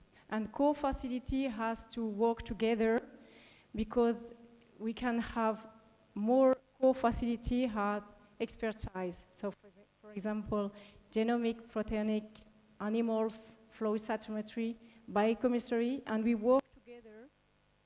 work together to answer and to provide service to the team researcher. The specialty of a core imaging facility, why? You saw that when a researcher is coming, he has a biological question, a research project. So he's going to use an imaging. For example, when I did my PhD, I have just to focus in my trafficking of Fc receptor, and at the beginning I need confocal, but it's not sufficient. After I want to work on organs, on cells, on molecules, on tissue, so I need different kind of microscope, different modality like light sheet, multiphoton, wide field, and for example, electronic microscopy. So to respond of the biologic question of a research project, you need a sample preparation, you need all the process of imaging, all the process of analysis. So it's impossible for one team research to do all these things. This is for that, it's necessary to have a core facility to provide this kind of service. And you know, the impact of the core facility is very important because you can do a multidisciplinarity. You can, for example, in my institute, there is ecology, evolution, physics, there is neuroscience, there is immunology, so we can answer, and also for chemical researcher, we can answer a different kind of field. And the good things are that many teams are going to use just one equipment. So it's very good in the core facility because you can share the cost for the equipment and the maintenance, for example. And for us, it's better when you advocate in your founder that you are share equipment and staff. It's very impactful, more impactful to get funding. So this is just some role of a core facility. In a core facility, we are doing a lot of things. So we are here to provide advice. For example, the researcher, we are going to advise about the best technique to answer of his biologic question of his sample. Also, we are going to do training, formation of analyzed images. We are going for supervising of user because even if they are autonomous, they always need assistance. We need also to have a setup to do the maintenance to be sure that your equipment is always optimal. Also, we have this kind of stuff very difficult, the administration, funding, and billing. And there is I think there is maybe a lot of rank of this kind of roles, but the research and development is very important also for a core facility. Sometimes it's difficult. For example, me, when I was in my old institute, I did research development about the sample preparation by clearing to adapt in kidneys or lymph nodes, and now I am trying to do expansion microscopy. It's very important, but something is very stressful because we don't have time when we are just 1 or 2 people in a core facility. But I think this point is very important to be competitive, to bring innovative possibility and innovative tools for your institute. You are very part of their experiments. And also it's very important to be, to gain of visibility, to do, for example, education, science fair, or go to school. For example, we did a workshop in, it's not sufficient, for example, to do just workshop for your community, but maybe just to sensibilize the different social public for microscopy, the importance of your research, okay? Because it's impactful after for your government also, you gain of visibility. It's a quick overview of core facility, very quick, is what you need for a core facility. So you need human resource. So sometimes it's very difficult to get permanent position, and we need permanent position because it's very long to form and train expertise, because now we have to be recognized as experts in a core facility for our institute. So in the core facility, to be very, very successful core facility, we need to do a multidisciplinarity of is the best. For example, a biologist like me, a physician to do other optic adaptative, an informatician, mathematician to develop the different program, to do analysis is very important. Because for example, me, I am a biologist, so I did training about analysis image, but it's not my expertise. So it's better to have someone just expert in that. And it's very important to organize their work, schedule and distribute, and to do a distribution of the tasks according the different expertise. And also for core facility, I think it's very important to create a positive culture for learning. When we are in the core facility, we have to learn every time the staff of the core facility, because the equipment is always involved. It's important to go and share. Also, you need an administration management. So it's need, for example, just start to create a chart of using of your core facility. It's very good like that. You can put the different rules of the access of your core facility, and you sign with the different user. There is rule, and it's better. Also, you can set up or not. I don't know. Maybe we are going to talk about this point. Access or open access of the financial contribution of not. It's important also to do a booking tools. For example, you have open areas, because like that you can schedule the using of your equipment for the user. The other point is very important when you are going to build data core facility, the point of the data management. Now we have to think about this. Before we don't think about it, but now it's very important. So to have fair data, for example, Omero, it's tools, international tools to have a standard management of a core facility. It's very a quick overview. So now I just, so I'm interested in Africa for the core facility. So when I'm looking in this map, so it's great because it's growing, but when we see in the north, there is nobody in the North Africa. So I am from Algeria, so I have more years ago, I want to build collaboration with Algeria, and it was very difficult for me to, but their own microscope is unused, so they have to think about core facility, because when researchers got funding for his own lab after it's unused and is discouraged for the future investment of the funding. So it's very important to advocate for the core facility in the community. So I'm going just to show you some example of how we can, for example, get funding and try to do collaboration. Maybe it can be a first step.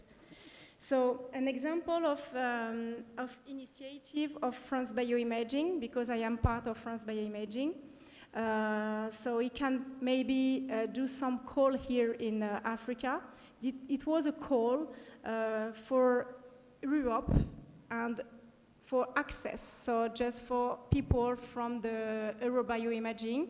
I think it was around 750 per week, maximum 3 weeks, to go in another core facility and to get expertise. Another kind of initiative is the initiative funding Africa by France BioImaging. So it was the last years. So there were around 11 or 12 projects were selected. Were projects in South Africa, in Morocco, Uganda, Senegal, Togo, Nigeria, Ivory Coast, and Burkina Faso. So people were selected, and people came in different labs, during 2 weeks to start and to do formation training in their own subject. Alors, this is a call for this year's. In France BioImaging, there is a funding initiative for call user access. So it was very great because this year it was international. I applied, and I proposed to the Dr. Adiko from Abidjan. It is in the laboratory of histocompatibility, and those 12 projects were selected, and our project was selected. So we got 5,000 euros, and now Dr. Adiko will visit me in January to start the study of the natural killer cells in hepatitis C. I will present you, this is, I think, is question for you, for us, because now in France BioImaging, I propose to do a constitution of a section of Africa, France. And so I will...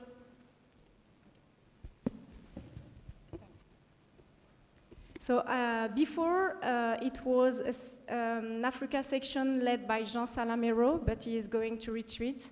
So I propose to do a grid section about Africa, France, will collide with me and Jean-Luc Verdel. So we are doing our first meeting, and we are going to propose for each node of France to host people from Africa, researchers, to involve with us. So we have some proposition. We think about the project. It was a triple I. This is a project built between South Africa, so Mike and Caron, France, with Caroline and Jean, and Eurobio staff. But it was not supported by Europe, so maybe we can support this project. We want to do it, maybe. We can help to restart this project. It is, for example, to build a team with an academic researcher and imaging scientist of core facility, and with another in Europe. For example, now the Dr. Adiko is coming in my lab, but we just got funding for him, but not for his students. So he is going to bring, but he is paying for her. But I think it's very important to have the research project, the scientific advisor, and the technical management, because we can't train just the scientific. We have to train the technical staff. It's very important. Like that, when he come back, he keep all the expertise. Also, we think about do maybe a workshop at Dakar in Senegal, because they are doing a lot of link with the UCAD. So the direction of FBI is committing to train 2 technical staff for this university. It's sure this year. And we think about, for example, if could be great to do webinar in France for the part francophone of Africa, because you see that there is a barrier of language. And maybe things about a master student, about international, I don't know. Okay, just a few slides. It is for the funding initiation for global bioimaging. It's very important to see because there is a lot of possibility. So for the imaging for all, we applied. So I applied with the Dr. Adiko for an access track. And because it was difficult to do link for Algeria, so I proposed them to start at this point because we don't know how to do.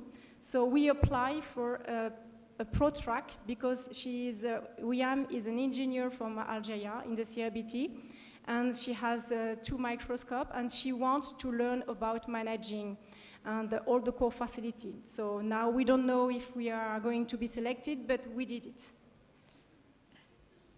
We try. If it doesn't work, we will retry the next year.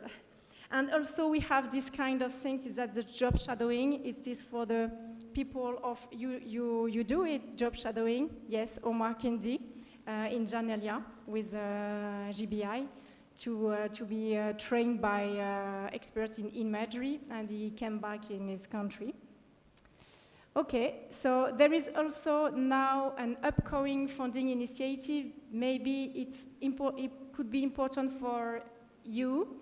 The CNRS want to do the cooperation with Africa. This call is open until the 14th January.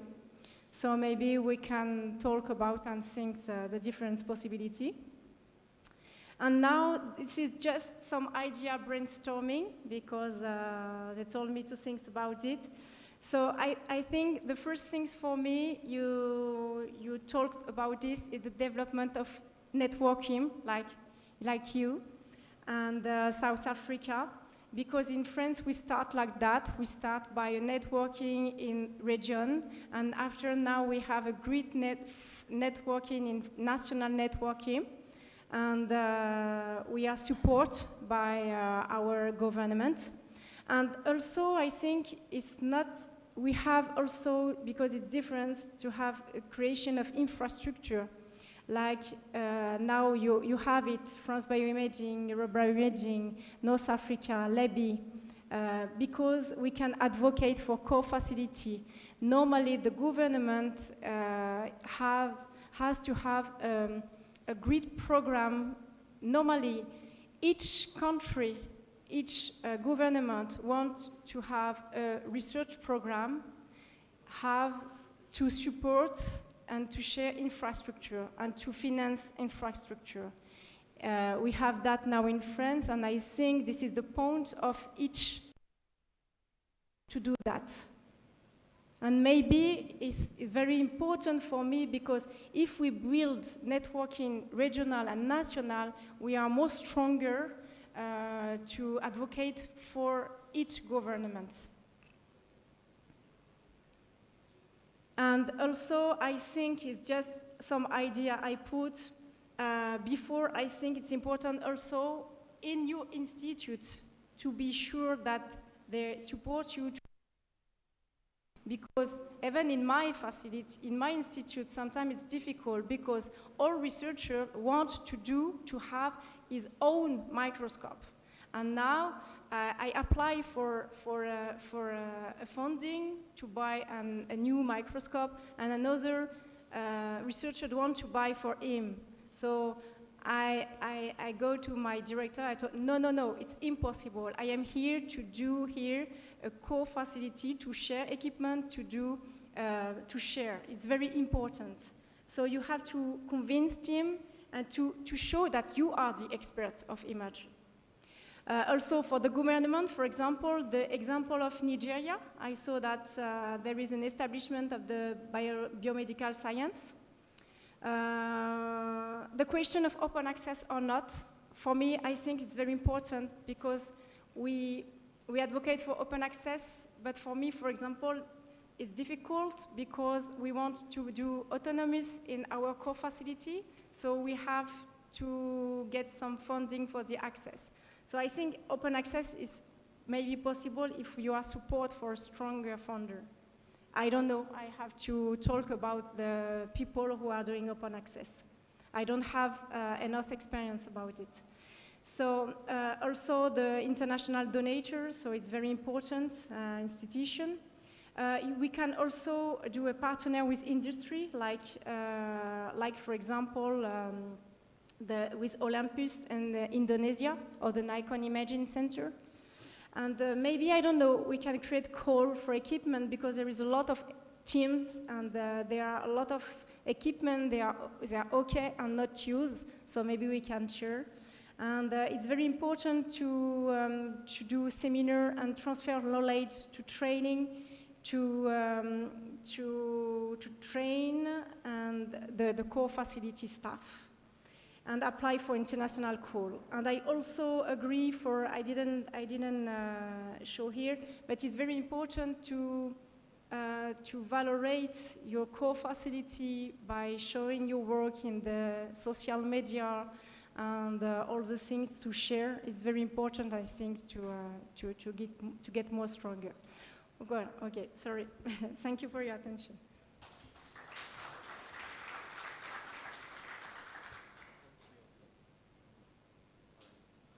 That's okay? All right, you will agree with me that Samira has a lot to tell us, but time is not on our side, isn't it?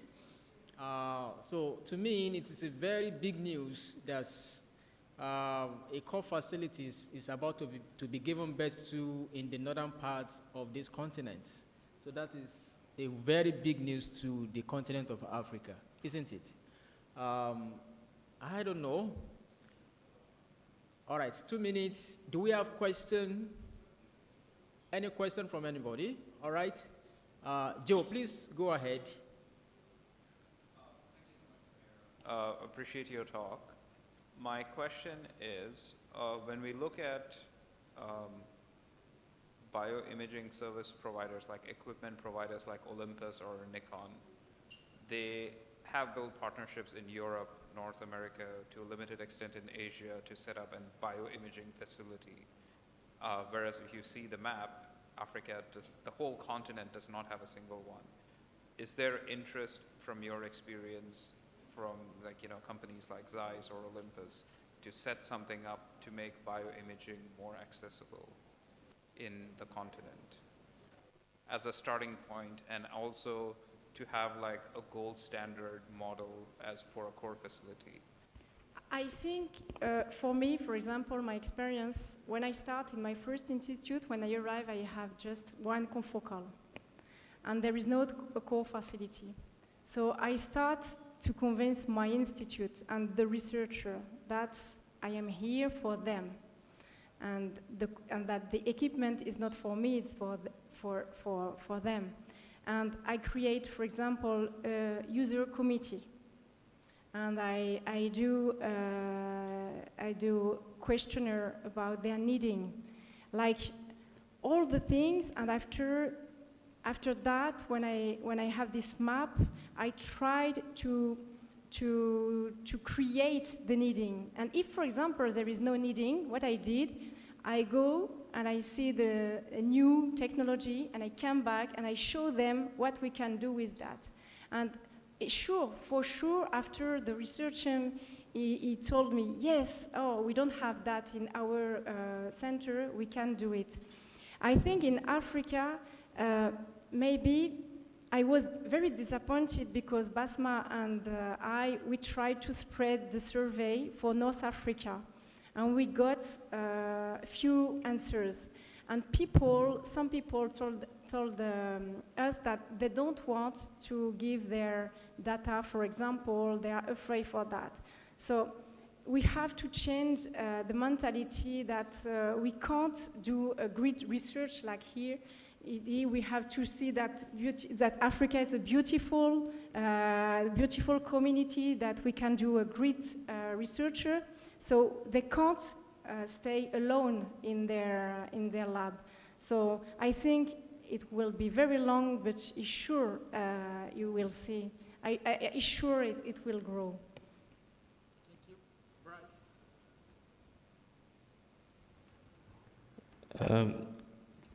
Thank you, Samira, for the wonderful talk. Okay. I'm here.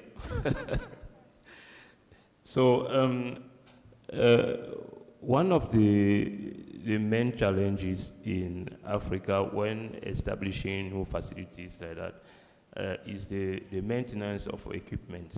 Yeah, is one of the main challenges that you have. We can have good equipment, but having somebody who can take care of the equipment when there is problem is one of the main challenges. So, based on your experience in Algeria, how can we deal with that? Because in Africa, there are not many specialists, let me say like that, in equipment production and then maintenance. So how do you think we can deal with that problem? Thank you. I think now, because we have the same problem of funding to our equipment is aging, and after we don't have enough money to do the maintenance. But we can, for example, do training about the metrology, because when you have an equipment, you can maintain the equipment, and to have a setup of all the metrology you can do. There is now working group and training about this. So maybe we have to, for example, in our core facility, I did the formation before, and now my colleague did the training about the maintenance of microscopy, and she always, so for example, when we have an issue, we have different tests to do before, and when we call the commercial, the ZEISS, for example, Leica, we can't sometimes succeed to do alone the things. But it's sure that when the equipment is aging, now it could be difficult, but we can do the basic formation maybe of metrology or like that, maybe.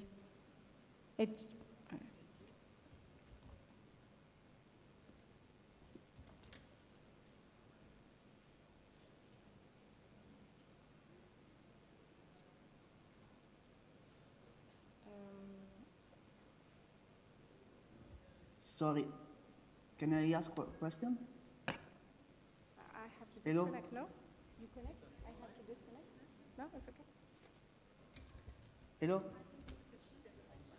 Sorry. Hello, can I ask a question? All right, that is a participant from online. Please go ahead. Yes. Okay. Yes, hello. Hi, good Emmanuel. morning, good afternoon. Hello. No, I just very interesting. I think next ABIC meeting should invite some industrial partner. Leica or Olympus or ZEISS should be here. If we want to talk about how to put an imaging facility in Africa, we should have ZEISS or Leica or Olympus. I know ZEISS has some, we talk a lot with them during the ABIC meetings. There are some ABIC members that are also from ZEISS South Africa, I think. But I think should be one of the points of the next ABIC general meeting to have one of them present. Yes, I think you are right. It's like, for example, the example about Olympus Center or Nikon Center, for example, Nikon Imaging Center. If we arrived to do this kind of center, it would be good because they take all the maintenance for us. So, and you can, for example, Nikon also do a Excellence Center, for example. There is a Nikon Imaging Center, the Nikon Imaging Excellence, and they have a lot of funding for that, yes. So I think we have, I think we have to do is like link with industry. We have to convince the industry that it's very important to put their money in Africa. Yeah, I mean, it's a new market for sure. If I can, I'm going to jump in and just respond to that. It is a very excellent point that ideally we should have industry here in the room. We have been able to have industry in the room previously. We were, unfortunately, the timing of this meeting, we're competing with other large meetings back home in South Africa, and most of our the industry partners that we are able to reach out to are based in South Africa, and they're at a different meeting. We will have some online representatives on and off throughout this meeting, but this is absolutely a discussion that needs to be ongoing with industry. And it's one of the things that I think is inspiring from South Africa BioImaging, that they're actually trying to constitute an industry board, and it's something that would be good to be able to roll out in the rest of Africa. The challenge is how to do that when the industry is not actually present in South Africa. They're coming, at least in Africa, they're coming from either just one country or a couple of countries, and then the rest of the world. All right, But thank yeah. you. Thank you very much, Karen, for that additional response. So please let me apologize to all the participants online that we have not actually accommodated your questions. Going forward, we'll pay attention into that. Please apology for that. On a final note, I want to believe that Samira's PowerPoint, if not whole, a part of PowerPoint may be made available for all the participants so that we'll have access to the information she has actually given us on how to establish a core facility. Am I correct, Precious? Thank you very much for that. So finally, please do well to meet with all those who have spoken to us. When we have the free time, you can interact with them to get information from them, how they can be of assistance in terms of collaboration. So thank you very much. I just want to say that for the core facility, there is also a numerous special in Journal of Microscopy. This is very helpful. This is a special number, Journal of Microscopy in July, and there is a lot of paper about the core facility. All right, let's give everyone that has spoken a round of applause. Let's appreciate them. Thank you very much for your audience. I want to invite Precious to let us know what is the next to do. Thank you.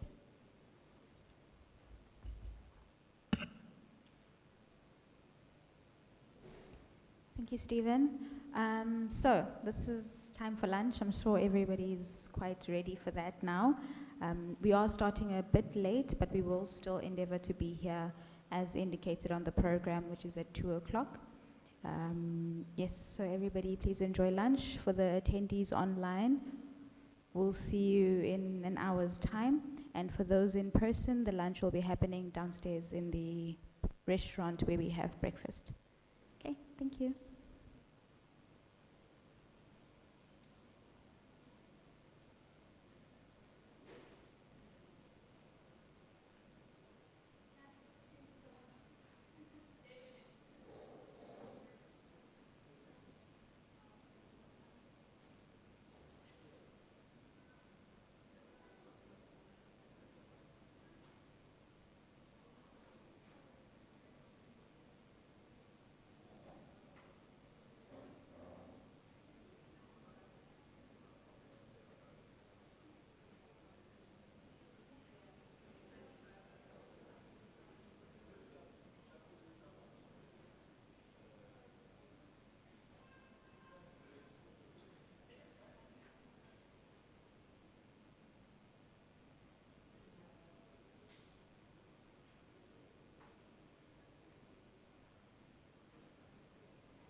Welcome back, and now it's time to start with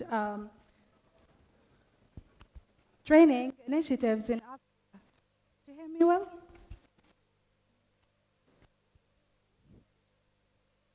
We have Lisa virtually.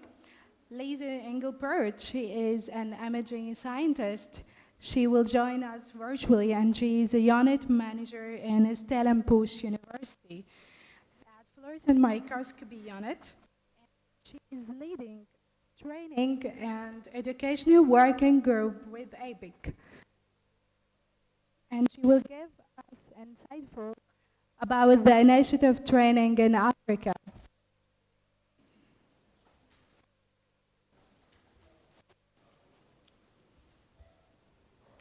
Hello everyone. Are we ready to start? Can I share my screen? Let's see.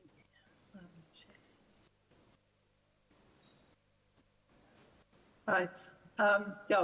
Let me just say hi first. Hi everyone. It's lovely to see you. Thank you very much for the opportunity to meet with you online. I am at the Microscopy Society of Southern Africa's meeting, so I couldn't be in Ivory Coast, but I appreciate the time that you have given me. Right, so I'll share my screen now. Let's go. I hope that you can see my screen. Okay. I'm going to give a brief overview of the year. I think it was actually a very good year. And I thought to start with a little bit of a background for those people who are new to ABIC or have joined ABIC this year. I thought to start a little bit with where we started as a training and education working group. So the very first meetings, we spent a lot of time to look at the challenges in Africa. Things like we needed the depth of usage of microscopy is very limited. There were a lot of microscopes sitting everywhere in labs. Some people don't know where to find microscopes and the opportunities. Knowledge is often just theoretical and not practical. Microscopy is often underutilized, need to be more routine part of our work. It needs to open up our imagination of what can we do. And therefore, we need awareness and exposure. There are limited structured courses. And many people who are in microscopy now learn over years and years of training, of using the microscopes, and they learn bit by bit. There needs to be a more focused training specifically for the tertiary environment, the postgrad students especially. And then there's a need for the expertise to teach. We don't have necessarily that many experts in Africa that can teach. And therefore, it will be a continuous effort. We can't just finish once a curriculum and there we go and it's done. It will be a continuous quest to train the imaging scientists of Africa. What I thought also is to show you where we started in June 2021. That's 3.5 years ago. We had our first meeting where we discussed all these challenges. By about October 2021, we've decided in that few months that we are going to build our own curriculum on the introductory level of microscopy, and we kicked off, divided into little groups. Each little group had a task and a topic to build a curriculum around.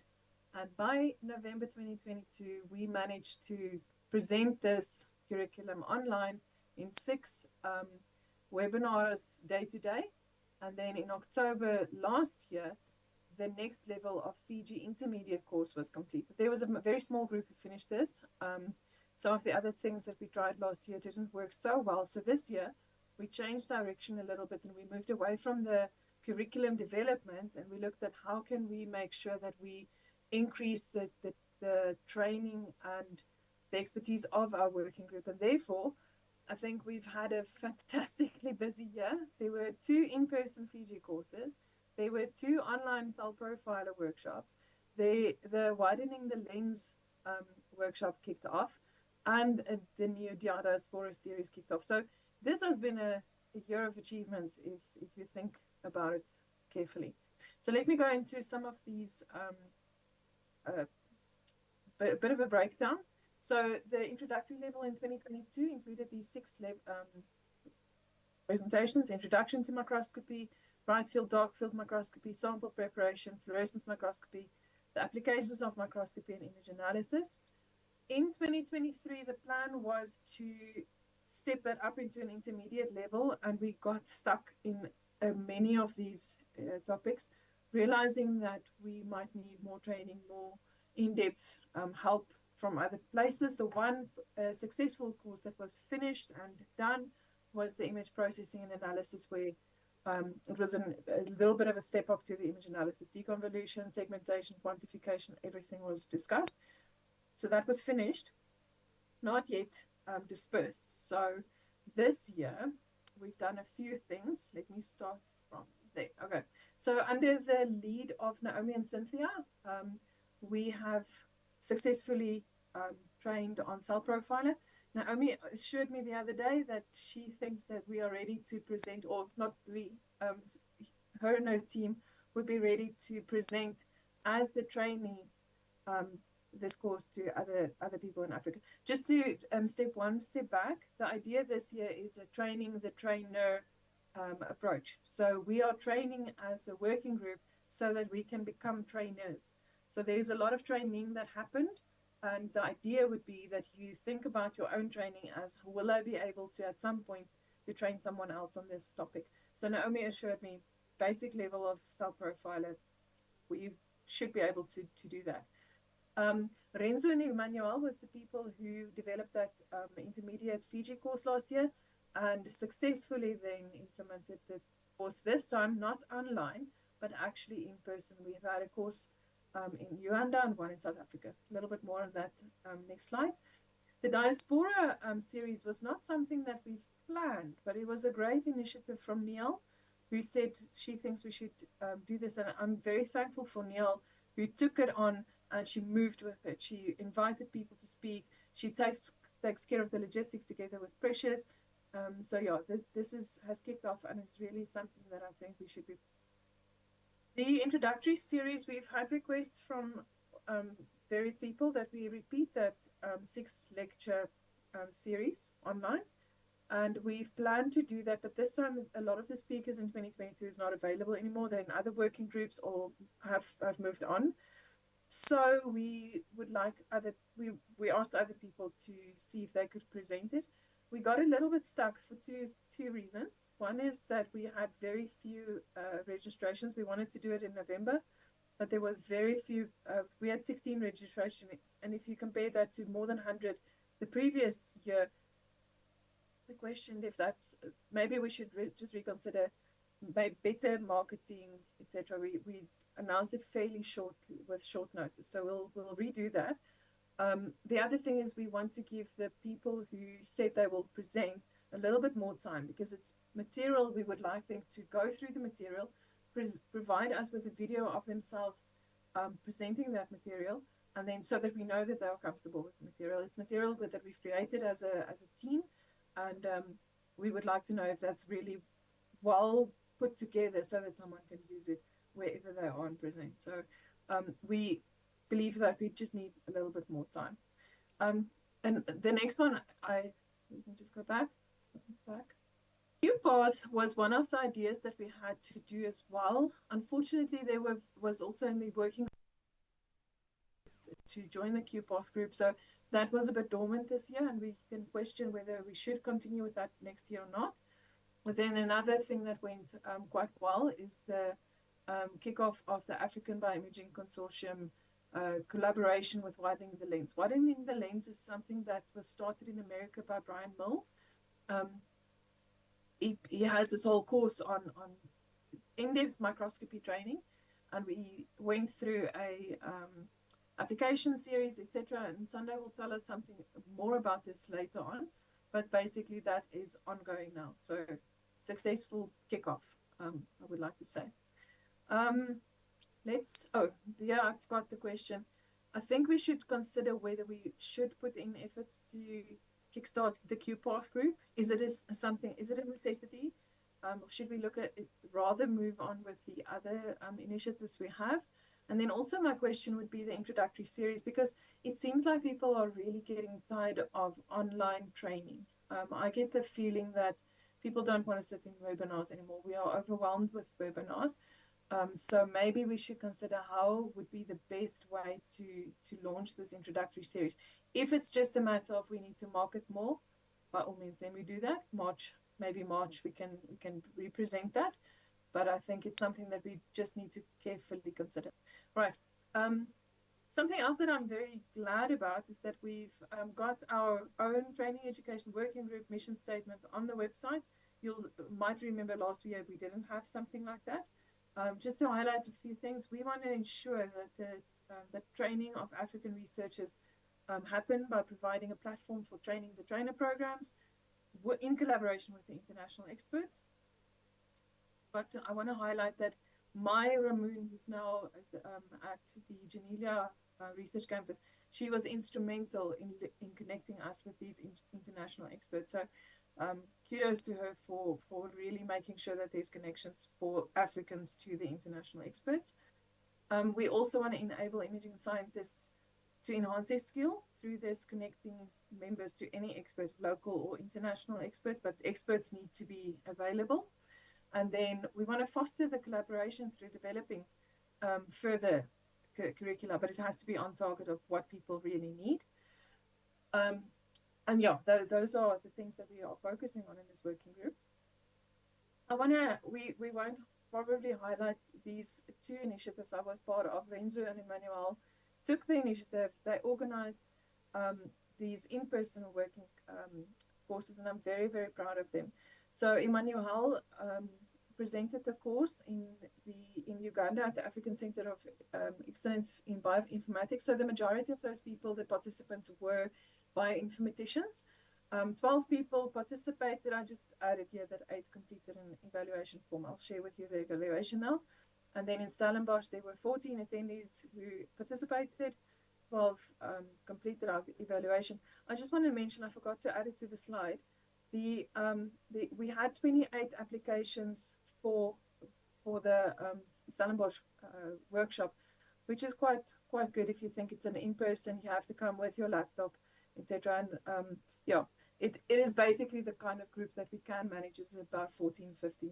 More than that, it's very difficult to help people on their laptops with the software. Feedback, fantastic feedback. Both of the averages were 4.6 and above. Out of a score of 5, there's an appreciation for the facilitators, organizers, the appreciation that it's hands-on approach, that they don't just sit and listen. A few things, you can see there's some of them that repeat. People want more days or extend the course to 3 days. The bioinformaticians hoped to have more machine learning in the talk, which correlates with the South African participants who asked for writing macros. They saw one example of how to write a macro and they were all sold. They also said more emphasis on deconvolution, details on co-localization. So these things are things that we can incorporate into further training. It doesn't have to be in this, but I think it's important to note what people really feel like they should have in their courses. Then in the Uganda course, they really asked for more online meetups, practicals, and amongst the attendees, and not just a course and there you go and you never see each other again. I just want to show that it's really an appreciated course. One person said this was definitely one of the best workshops I've attended. Combination of listening to presentations and performing hands-on practice examples was well balanced and made it easy to stay invested and engaged. I think that's really a good feedback. Finally, I'm also very glad that we now showcase some of our active working group members. Those who weren't featured in the first round of the members of the quarter. Don't worry, we know who you are. If you stay active, you will end up on the website. But I think I'm very glad that we managed to get people acknowledged how much work they've put into this workshop. And then finally, last week we had our last meeting for the year. And we reflected a bit on 2024 and what we think would happen for 2025. It was definitely emphasized that there's a big need for in-person training opportunities. Like I said, people are fairly tired of online training. we know about the limitation of funding. It's difficult to fly people all around the continent, but we should also consider perhaps flying an instructor to an area and go and instruct there. Of course, you need a team on the other side to organize the workshop, but sometimes it might be cheaper to fly one person, the expert, out instead of trying to get 5 or 10 people at a course. Also, we've talked about perhaps it would be good if we encourage people to print out marketing material and put it up as a poster in your lab and in the corridor so that people see about courses coming. There's definitely requests for advanced courses on image analysis. It's a growing field. And then I am going to leave all the feedback on Cell Profiler and the Diaspora series for Neil, and Naomi is also going to speak. And then I just want to quickly check something. I have an announcement. I just want to check if it's okay if I announce it. Okay, yes. I have been the coordinator of this working group for 3.5 years. I have received quite a lot of opportunities to join other initiatives, and by now this year I found that my efforts are diluted completely across the board. I'm struggling to give my all and everything, my best for everything that I'm involved with. And because this working group is really full of people who's really active and take initiative, I thought this is the one that I think I'm going to step back and I'm going to allow someone else. We don't know who yet, you can think about it, but it would be great if someone else can step up and lead the group. I don't want to leave the group at all. I want to stay a member, but maybe just focus on one little thing instead of the lead and trying to keep tabs on everything and send out meeting requests and so on. So I want to say on that note, thank you very much to a fantastic working group. It is really a privilege to work with you. It wouldn't have been easy to say I can step back if there weren't people who's really passionate about what we do. And then I want to give a special thanks to Mai. She's one of the best people to work with. I've never ever, it's probably dangerous to say never ever, but I've really, really not worked with someone so dedicated, and you never ever have to worry that you will have to carry the burden. She carries her side, you carry your side. If you struggle, she's helping you. Sometimes she struggles, she's not on maternity leave now, but it's absolutely, and she's still available on email. So I want to say thank you, Maya. I'm not sure if she's going to listen eventually, but I am really appreciative of her friendship and her support, and also the working group. You are, I think this is the place where I need to say thank you. And that's me, and that's the year of 2024. So thank you very much for the opportunity.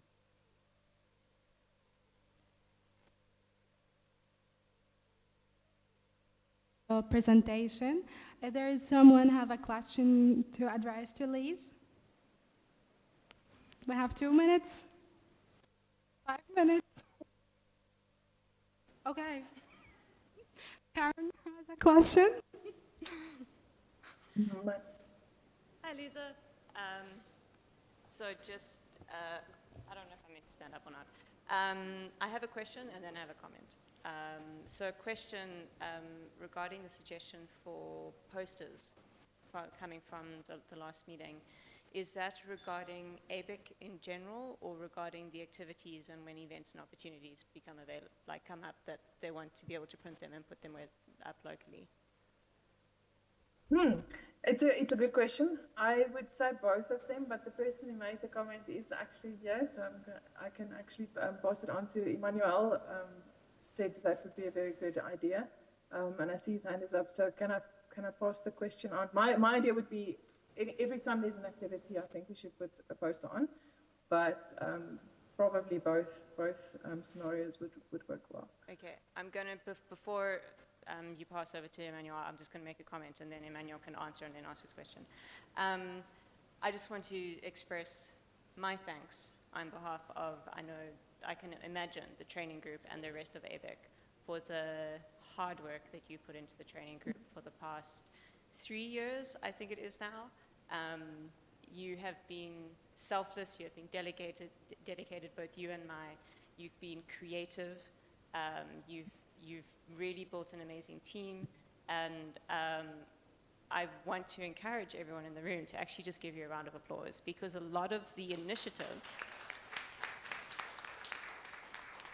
a lot of the activities and the initiatives that you heard in my update this morning, I'm sure you might have picked up from hearing about them again from Lisa, is all from this working group led by Lisa and Mai. So really, a second round of applause, please, for their hard work. Okay, that's my comment. Now over to Emmanuel. Thank you, Lisa. Thank you. I think Emmanuel has a question too.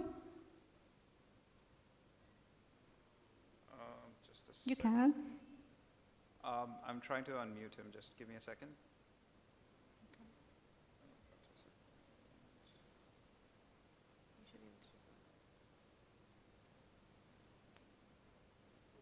Emmanuel, you can ask your question.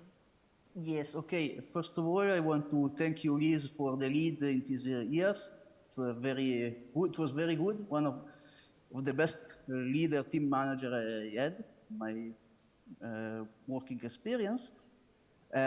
So yes, I fully agree on going more offline. That can mean many things. Like the first one, of course, is doing courses on, in the institutes, as Liz was saying, like sending some teacher there, because I think organizing and bringing a lot of researchers in a place is much more harder. Then about posters, to reply to Karen, I was just thinking really simple, even flyers about, of course, local initiatives, but also for ABIC in generally, even just ABIC exists, come and visit the website and join, even just close to the canteen boards, just very simple things, but to see that we are present, because online, you know only people online at the end of the day. Even if we are doing well, and Precious is doing well with the social media and everything like that, but you remain a little bit in the bubble, I think, after a while, and also webinar maybe after COVID started to be a little bit hectic to follow, and you prefer to follow just the YouTube and skip and see what you want. Then I conclude, I just want to say an extra thing, that I see, Liz, you were saying the involvement of international experts and something like that, but sometimes we are international experts too, so we are also international experts. Don't put us down. Thank you. Thank you for the comment. Sorry, Manuel, if the idea was not to say that we are not. One of the things that we shouldn't lose sight of is that we do have expertise in Africa, and we can present things. And sometimes I've heard from others as well, we have more expertise than we think we have. So thank you for that comment. I appreciate that.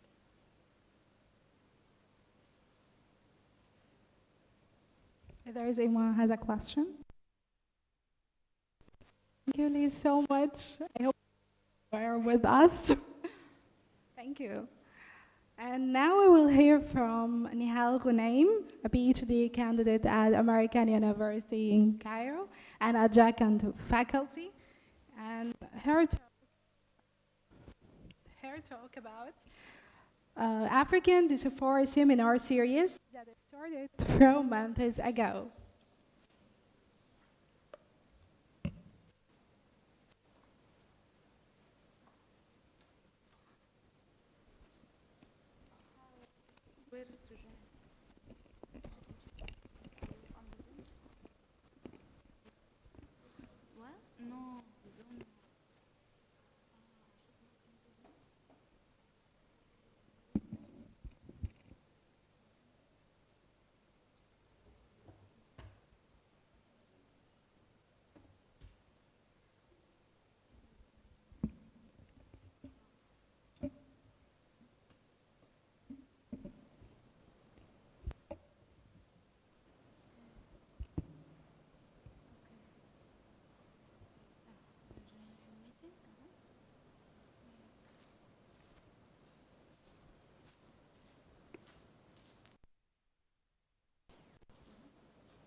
Bonsoir.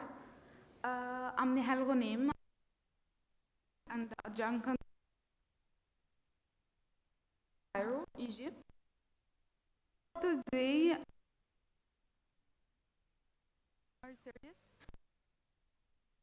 science, our series, training and our series, opportunity for members from share their research or areas of expertise with the community. So every one of you, I'm sure he has expertise and knowledge to share with the community, and we have actually a lot of researchers that are outside African continent, and we would like to hear from them. Okay, thank you. Okay. And we would like to hear from them and listen to their successful stories and teach from it. Okay. Okay. Actually, Training and Educational Group has a meeting every month talking about how to improve the education of bioimaging and the training around the African continent for researchers, and we come up with a lot of ideas every time. This year we have initiated the Diaspora Seminar. This was one of our meetings, and thanks for my colleagues in that they are real heroes behind everything in training in the educational group do. Okay, the aim was from the Diaspora Seminar was to create platform for sharing insights and expertise.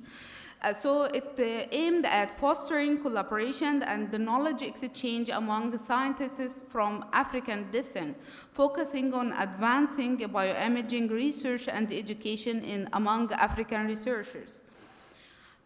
By reaching, actually, throughout the seminar series, we have focused on several key themes, and we have achieving the objectives that we hope to strengthen our research community. So our objectives primarily to promote scientific collaborations, encouraging partnerships among researchers from the Africa and the African researchers from the diaspora, so they can exchange the knowledge between each other and enhance the training opportunities, provide workshops, seminars to build the skills of bioimaging techniques, sharing knowledge and the best practices to disseminate cutting-edge research findings and the methodologies that we lack here in African continent if we didn't hear about it or we don't know about it, or there is a new methodologies that we need to learn from it.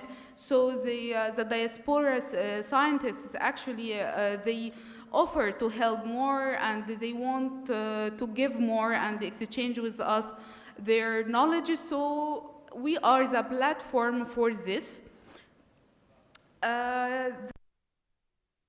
Topics we have used through this seminar will include bioimaging techniques, advancing the imaging technologies, research applications, how bioimaging is being utilized in health, agriculture, and environmental studies, in health and the biomedical studies.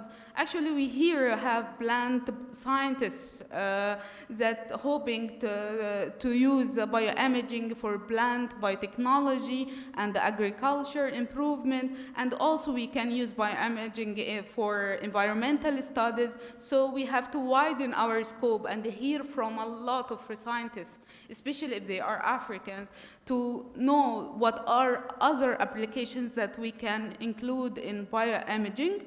So, and also, not only training and education about imaging analysis and the imaging techniques, we focus on capacity building, how strategies for developing research capacity in African institutions.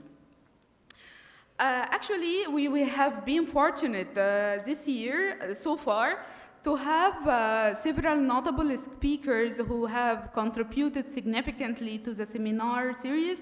Their expertise spans various areas within the bioimaging, providing participants with valuable insights into cutting-edge research and methodology. So we had 3 seminars. In November, we had a seminar from Dr. Samira Binada about establishing and managing imaging core facilities in Africa, and a previous seminar from Dr. Loza Tadisi in MIT. She talked about clinical translation of Raman spectroscopy-based diagnostics. So you can see and I had the first seminar just to start it. It was about immunostaining sample preparation, life sciences. So you can see the variety. We don't focus only on one thing because we need to hear from all expertise, not only one expertise. Okay. Our future directions, actually we're looking ahead and we plan to continue the seminars and the workshops and the training programs and hear a lot from we are waiting for a lot of diaspora African scientists ahead. We have a good list so far for the coming months. And to include the strategies, to include more participants from diverse backgrounds and regions, gathering insights from participants to improve future events. So if you have feedback and if you have insight, please share with me. I would like to listen to you and listen to your ideas. And if you would like to participate as a speaker to the seminar, please tell me or send an email to Precious or Karen, because our African Diaspora Seminar. So this month we have last seminar for this year. It will be by Dr. Jean Daniel on super resolution microscopy for structural biology. It will be on 19th December, and then we will have the Christmas vacation. This is the QR code to register for the seminar. Please, I will give you one moment if you would like to scan it to register for the seminar. And actually, Precious sends a lot of reminders, so you will not miss it. Yeah. She makes sure that we not miss the seminar. Okay. Also, because maybe we miss some of our diaspora African researchers, so that's why I would like you and invite you to suggest people, either suggesting yourself or another professor that you would like to hear from, even if you don't know him, but you know he is African researcher from African descent everywhere in the world, and you would like to hear from him. Please scan this QR code and fill the form with the name of the African scientist, so we can contact and invite him to give a seminar in our diaspora seminar series. So really your voice will matters, and we would like to hear from you. So please scan it and fill the form with whoever you want. You can fill more than one form, so with more than one professor, or put all of them in the form on only one form. Okay, there is actually in ABIC, there is usually no one-man work. We always are group work. So this diaspora seminar actually wouldn't be done without Mai and Lisa, the coordinators from training and educational group, and the big hero, Precious. She kept scheduling and the events. We had a lot of meetings, really, and it was a hard work. And so I thank three of them very much because they had a great work and had great support with me to make this happen and come to the light. And I would like to thank you, and I'm happy that I'm with you this year in Côte d'Ivoire, and I would like to see you next year. So thank you so much.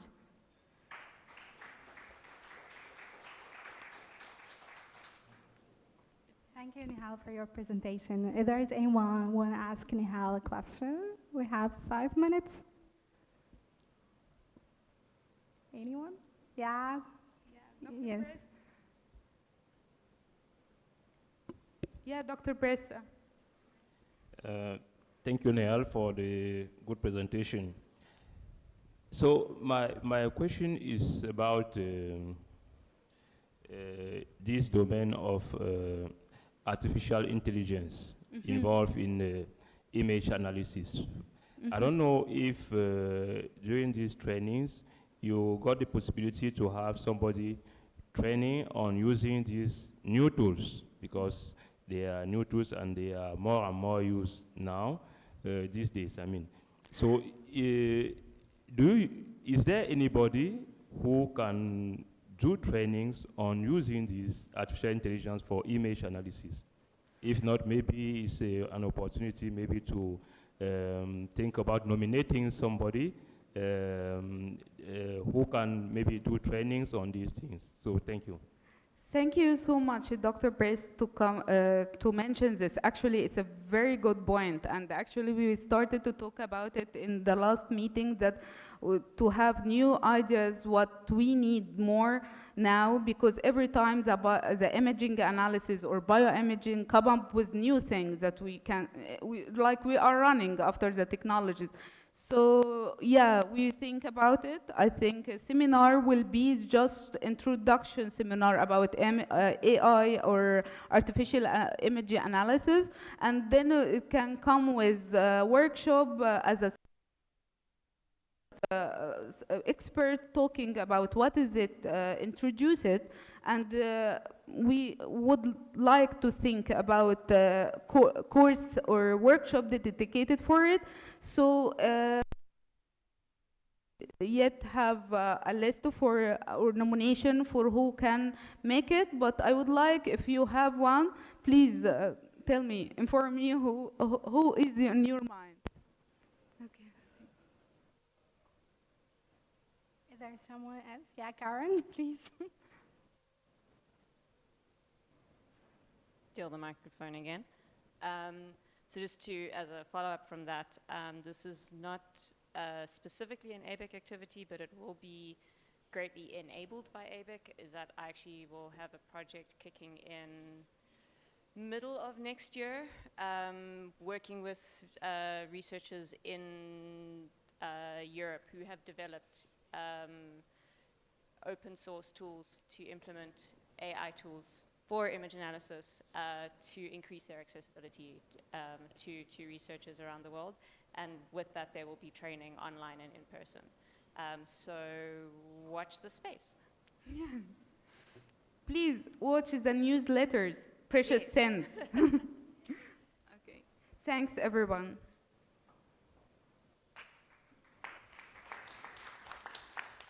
Thank you, Nihal.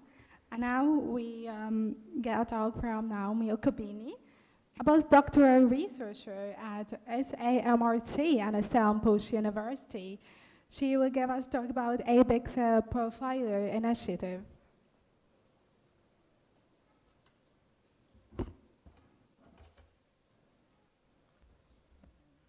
Hello, everyone. Am I audible? Good. All right. Good afternoon, everyone. It's a pleasure, it's a privilege to share highlights of some of the things we've done at the Training and Education Working Group. So for today, I will specifically focus on what we've done with Cell Profiler.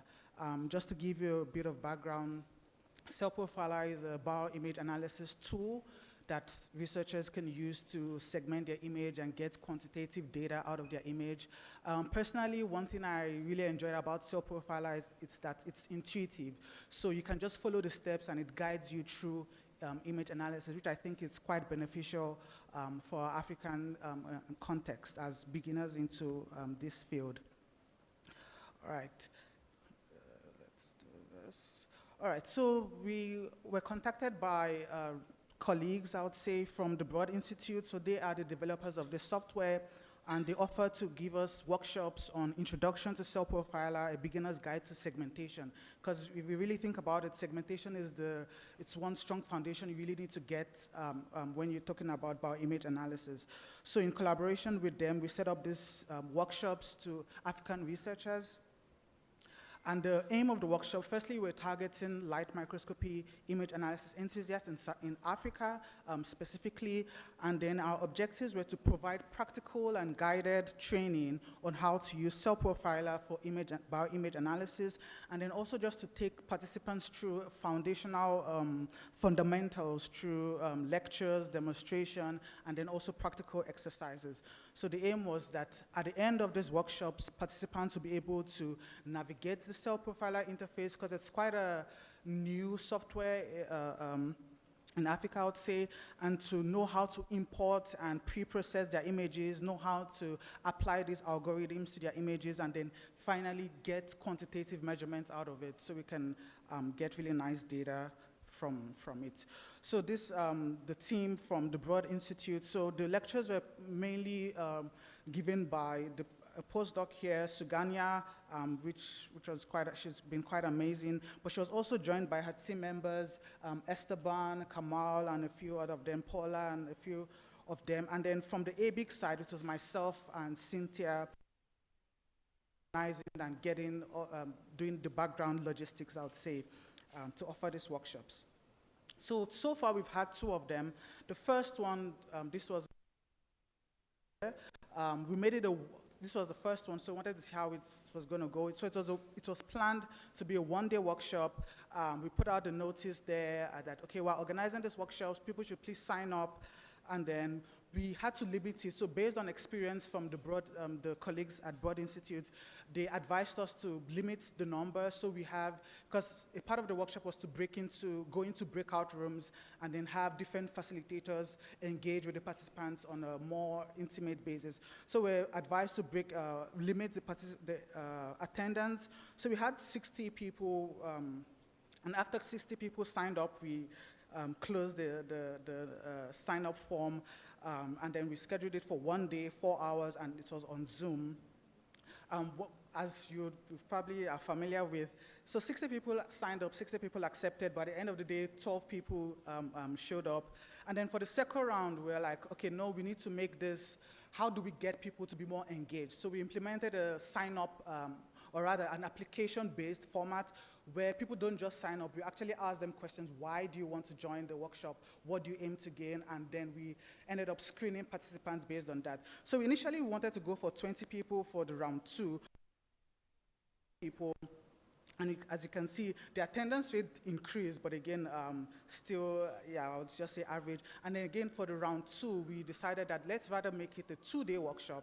So the first day, lectures, practical exercises, demonstration, and then for day 2, which I think was really quite helpful, we said, okay, participants, bring your images, bring your challenges, bring your problems on image analysis, and then we have a one-on-one session with the facilitators. So let's help you navigate the challenges you're experiencing with your image, with image analysis. So this was 2 days and 3 hours each, also on Zoom. So for the second workshop, so this was how the format was. So day 1, we gave them lectures on image analysis, introduction to image analysis, also how to navigate the Cell Profiler interface. And then on day 2, so prior to that, participants had to submit their images, submit their problems. So people would send screenshots of their images. I'm facing this problem. I don't know how to segment this object.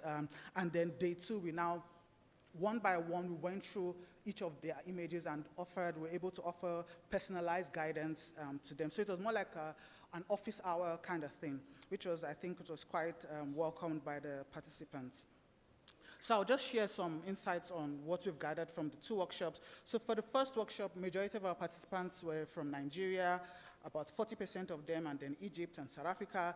But round 2 also, we saw the same, quite similar trends. So 46% from Nigeria, and then 15% from South Africa, and then also Kenya. So we're really struggling with as you see, we really want to penetrate the Francophone countries, really get them to come learn. So we're trying to understand what the barriers. I know language is definitely one of the barriers, but hopefully in the coming years we'll be able to navigate such barriers.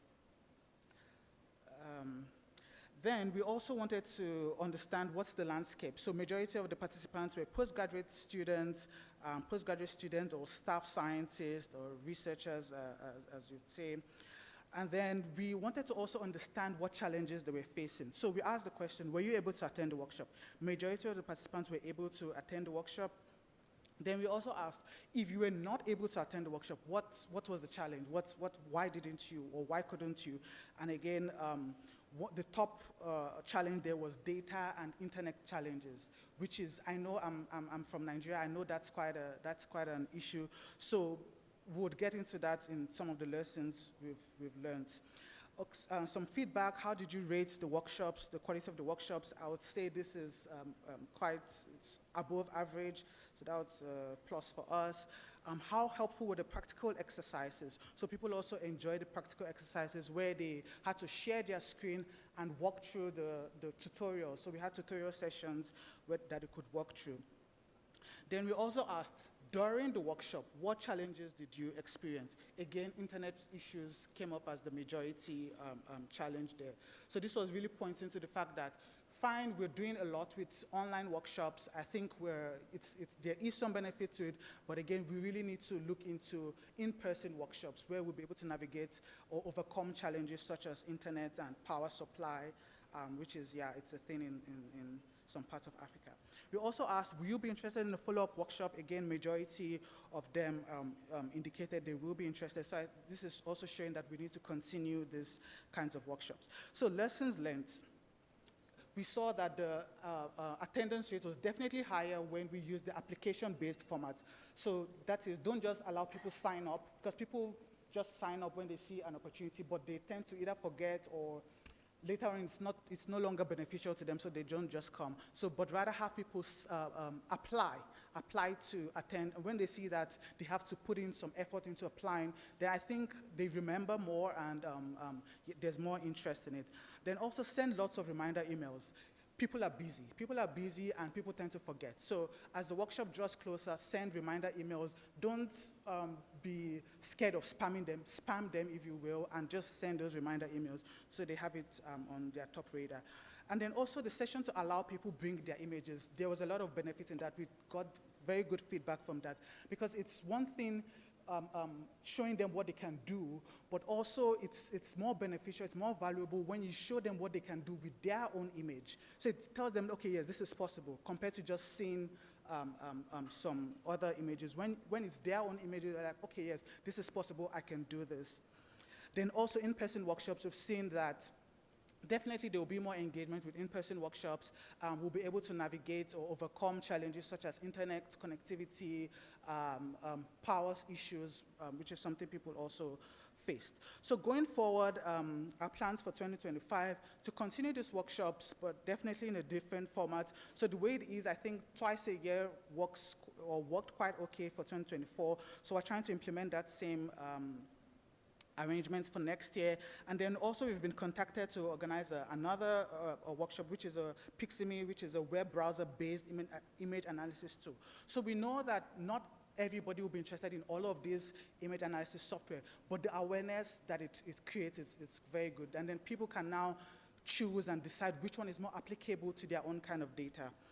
Then also going forward, the plan is to now so we might still continue with the online workshops, but now we're thinking about, okay, in a country, in a university, can we organize a small workshop in person, just a small number of people, and then ask them to bring their own images, ask them, what challenges are you facing? What kind of data do you generate? How can we help you analyze your own data?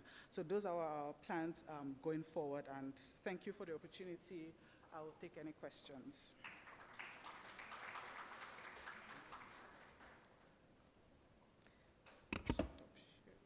Thank you, Naomi, so much. Okay, one question for John. Thank you so much. Naomi, I had a quick question about the cell profiler workshop in particular. So for the most part, it seems like the cell profiler workshop is run primarily by people who developed the program itself. Do you have any plans to train the next generation of instructors, so to speak, where they are qualified to now teach either in their local regions or just as African scientists now graduating from cell profiler users to cell profiler instructors who can then help with the very unique nature and demands and challenges of African researchers in particular? Yes, thank you so much for highlighting that. So I didn't have enough time to really deliberate on that, but that was the initial plan. So it was a kind of train-the-trainer approach. So myself and Cynthia from the ABIC community, we are being trained and mentored, I would say, by our colleagues from the Board Institute. So the plan now going forward is for us to now organize these workshops ourselves, and then if need be, especially maybe for the day two, for this personalized image, one-on-one image analysis help, we might now bring them on. But at least for the introductory sessions, the theoretical sessions, the plan is for us to now give these lectures ourselves. Thank you. Thank you so much. And now we have oh, sorry. Thank you, Naomi. Now we're going with Sunday Olatongi virtually. He is a postdoctor at Vanderbilt University in US, and he was a senior literature anatomy department in ASOMA Rwanda. Okay. Good day, everyone. Let me see if I can share my screen.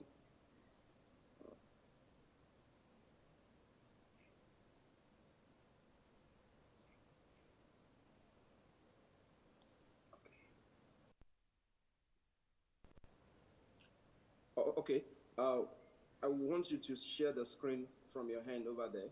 It's like it's not going to work from here.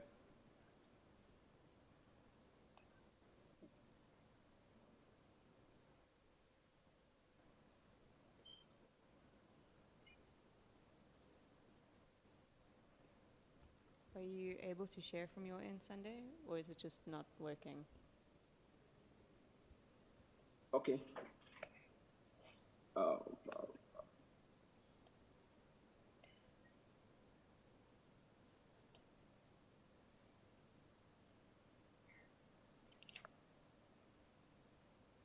Just a minute.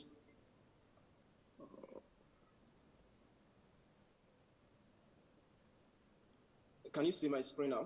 Yes. There we go. That's great.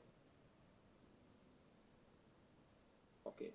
Are you able to move are you able to move your own video out the way or otherwise minimize it? Because your video is covering the top corner of your presentation.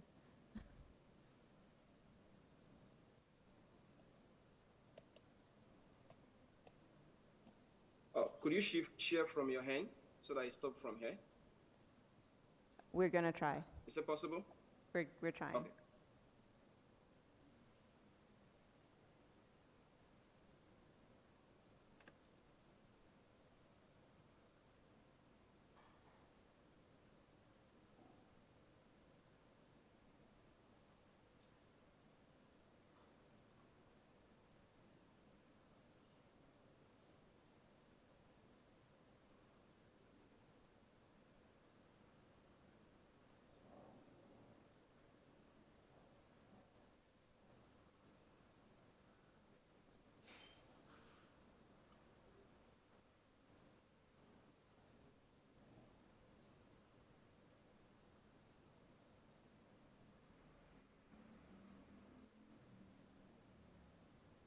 let me know once the slide is on so that I can.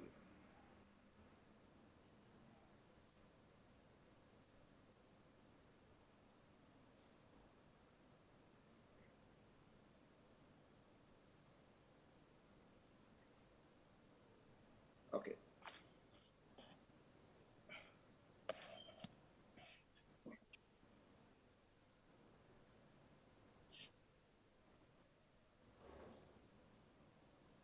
We're nearly there, Sunday.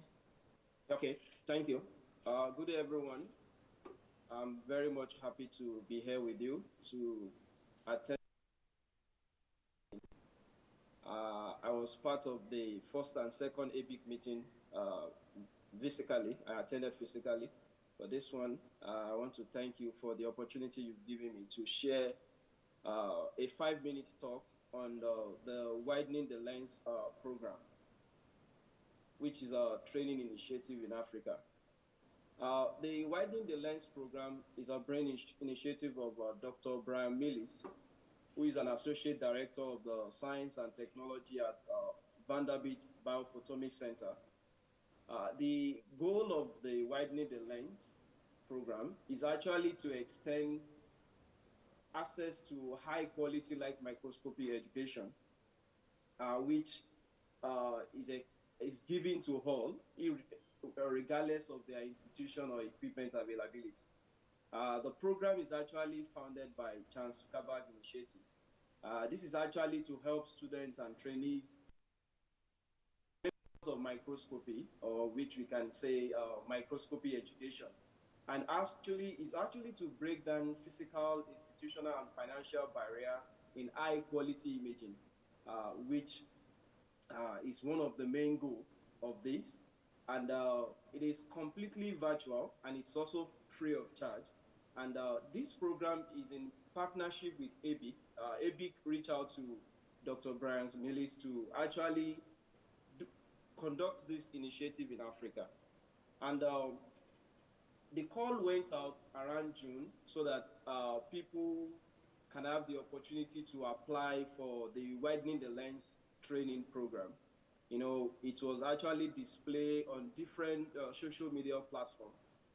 People apply across Africa. You can see from the screen that we actually got applications from about 8 African countries, from different zones in Africa. We got about over 100 applications, and majority, you can see from the screen that majority of the application came from Nigeria. About 58% applied from Nigeria, followed by Egypt. About 30% applied from Egypt, and then the rest from all other African countries. And then after the application, we screened the application as well. Eventually, we picked 25 participants, which cut across based on the region we got the applications from. We picked about 14 participants from Nigeria, 7 from Egypt, 1 from Rwanda. Based on the application, they were screened by about 8 different experts, and then we came up with 25 out of over 100 that applied. And then when we screen into categories based on the categories of the participant, we have about 12 students. We have 12 students, which falls in the category of 1 undergraduate, 9 master's students, 2 PhDs. Those of them that are staff, amidst them, there are 5. Postdoc, there are 4. And faculty, there are 4 as well. The program started September this year, and it's going to run till July 2025. Most of it, or completely, is virtual.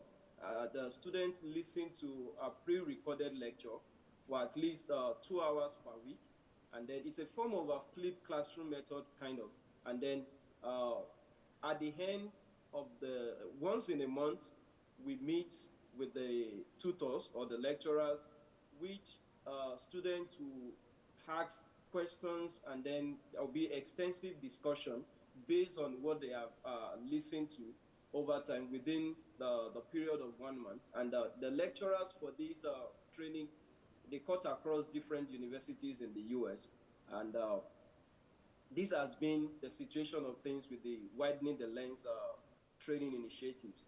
I would like to thank you all for your attention. You can actually check this website to get more details about the Widening the Lens program. I would also like to appreciate the following people for their contribution.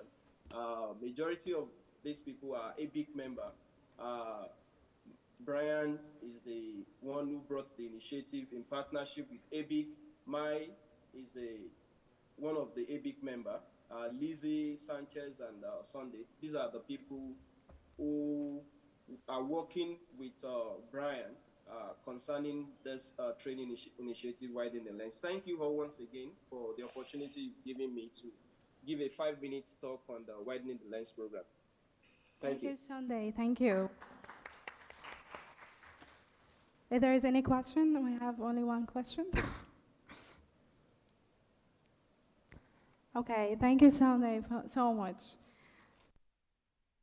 We have a talk from Petra Mako, University of Cape Town, master's student, and she is one of ABIC Travel Awardee.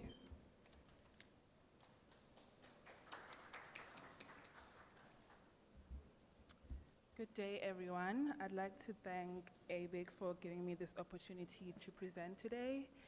It's good to know that we have a space where we can discuss microscopy and not have people assuming we are photographers, because we are not. Today, I'd like to talk about the idea of establishing a university-wide society, and this idea stems from my own experiences. Louder. Okay, I'll try. Okay, during my honors year, I had a project that involved a lot of imaging, and at that time, microscopy felt like a chore, just another hurdle on my way to submitting my thesis. It wasn't until I attended a microscopy workshop that I realized how powerful and exciting microscopy is.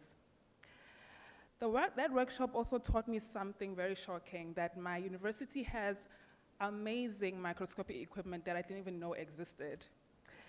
This lack of awareness made me wonder how many other students are in the same position, finish our degrees without appreciating the tools that are accessible to us, simply because we do not know about them. This is why we need a platform to bridge these gaps. A microscopy society could serve as this bridge, a space where students and researchers come together to share knowledge, access resources, and explore opportunities. Picture a society where members don't just share information about workshops and events, but also provide mentorship to one another. Senior students and researchers could guide new members, offering personalized advice on imaging techniques, troubleshooting common difficulties, as well as designing experiments. The society could also host regular training sessions, ranging from beginner-level introductions to advanced skill-building workshops, ensuring that everyone, regardless of their starting point, feels that they're supported. Beyond training, the society could create a sense of community. Through collaborative problem-solving sessions, discussion groups, and networking events, members would have a space to share experiences, ask questions, and even form interdisciplinary research partnerships similar to what we are doing now. And here's where ABIC could play a transformative role. By partnering with ABIC, the society could tap into a wealth of resources, access to leading experts in the field, sponsorship to societal events, and exposure to cutting-edge microscopy advancements. ABIC support could also facilitate outreach programs, helping the society extend its impact beyond the university to secondary school learners. Imagine introducing young learners to wonders of microscopy, showing them that science isn't just about memorizing facts, but it's about uncovering hidden worlds. By sparking their curiosity early on, we could inspire the next generation of scientists and innovators. They say that charity starts at home, but I believe that's where we should start, actually, within our institutions. A microscopy society would ensure that students at institutions have tools, training, and mentorship they need to excel. It would centralize resources, make opportunities more accessible, and create a supportive network where knowledge is shared freely. More importantly, it would change how we view microscopy. It's not just a tool, it's a lens through which we can understand the world and potentially change it. I'll leave you with this thought. If I had access to a society like this during my honors year, maybe I wouldn't have seen a microscopy as a race to the finish line. Maybe I would have discovered its beauty and potential much sooner, and who knows, maybe that society would already exist today. Thank you.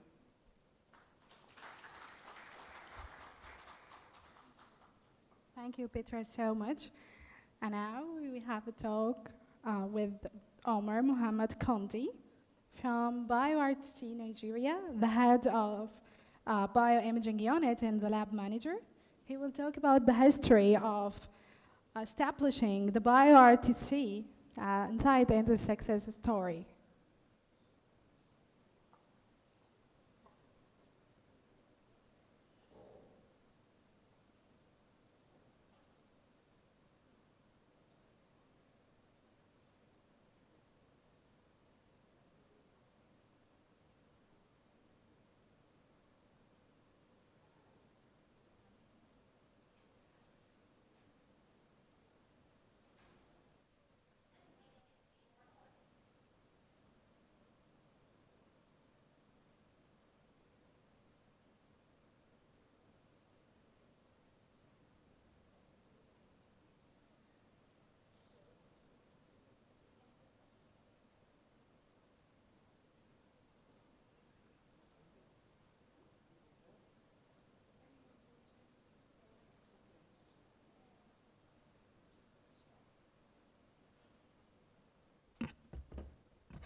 Can you hear me? Okay, good day, everyone. Let me try and use the 15 minutes given to me to make a presentation about what we are up to and where we are now at BioIRTC. So, I think this.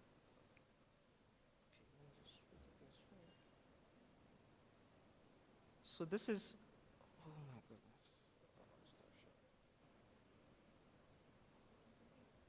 Okay, so this is the title of my talk, setting up an open access facility in a resource limited setup.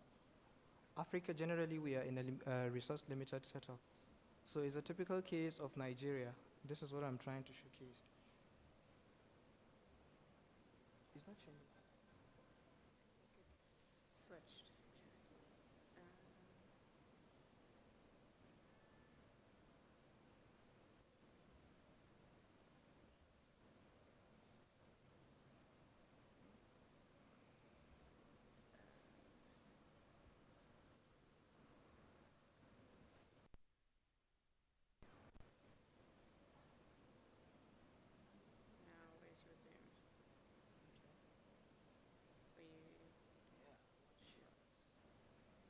That one. And is this where you're logged into Zoom? Okay, no, oh, this I'm not using it. Zoom.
So this is out of my 15 minutes. I'm sorry for that. So thank you very much, Yao, for doing a very wonderful job in trying to explain this. This is more of a global map showing the global burden of diseases, and then another global map showing the global genetic diversity. And Africa there is represented very good, as well as here. But going down to the global map by publication, where are we? We are nowhere to be found. Okay, this is another research showing what are those things preventing us from publication in Africa. This is a work done by my director and other colleagues. They try to come up with some things that are preventing African scientists from engaging in publication in Africa. One of them is infrastructure. Yes, infrastructure, and then advanced techniques such as the fluorescence microscopy, Western blotting and other stuff. Scientists from with other colleagues in the world. So this is a problem. What are the solutions? Now, knowing this problem, it seems like we are a halfway going to the solutions. One of those solutions is another paper by Wellcome Trust that says if we can be able to have a multiple interconnected networks, or hubs. For example, BioRTC is one of them, WAGBIV in Ghana is one of them, and many others in Africa. We can be able to come up together, train the African scientists, do their work home, interconnect, speaks to each other so that we can come up with a simple and single solution, and then join other colleagues around the world in publication. Now, Biomedical Science Research and Training Center. This is the word BioRTC. Where are we, and what are we up to? So in BioRTC, we have a series of activities, and I think one of them is the training, the other one is the research, and then we have the facility access. As I made mention earlier that, okay, we are more on research, training, and then facility access. We are open access for that. The next thing is community engagement, which I would like to emphasize more on here today. All the three, research, training, and facility access, comes down to community engagement. This is our key success story. So, say more about this, because we have 8 principal officers, we have 4 research teams, the dementia group, and the fly biology. So this is on the research. And then for the training as well, I'm not going to say much. Each and every year from our existence in 2020, we organize workshops. We call participants from all around Africa to participate. And then we do more of project-based workshops, whereby participants will come with their existing projects. We'll help them, maybe frame them, or we'll help them complete those projects so that they can earn certificates or and some qualifications. And then for the research visit, which is more of the facility access, we have in our website where a form that one, if is willing to come and do a work with us in BioRTC, you will fill the form. It's more of a lab visit form. You will fill the form, technical consultations will be done. If you are eligible to come to do your work, it involves some kind of scholarships. We give out some fellowships for one to come and do the work. Maybe the logistics aspects of the work. And then before coming, one has to go and check on the equipment available in the center, whether the work is doable or not, whether we have the needed equipment or resources for the work.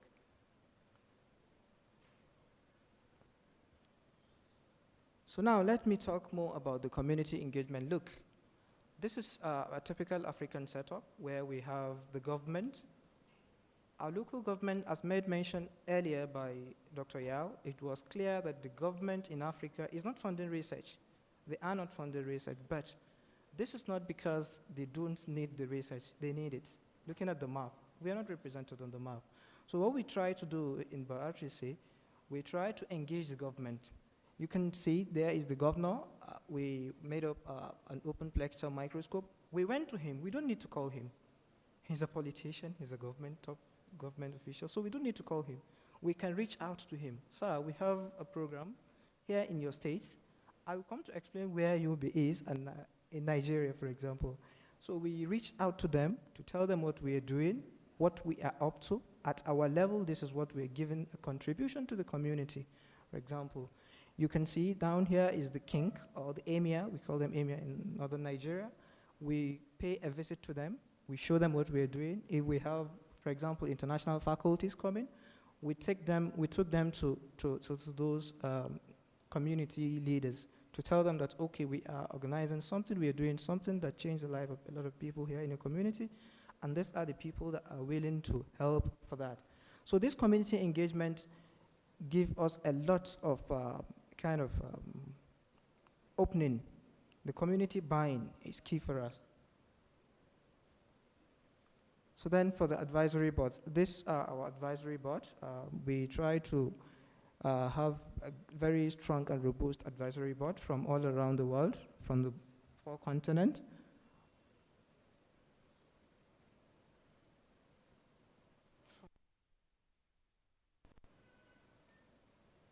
Please, I'm sorry about that. Okay, now the question, why UB?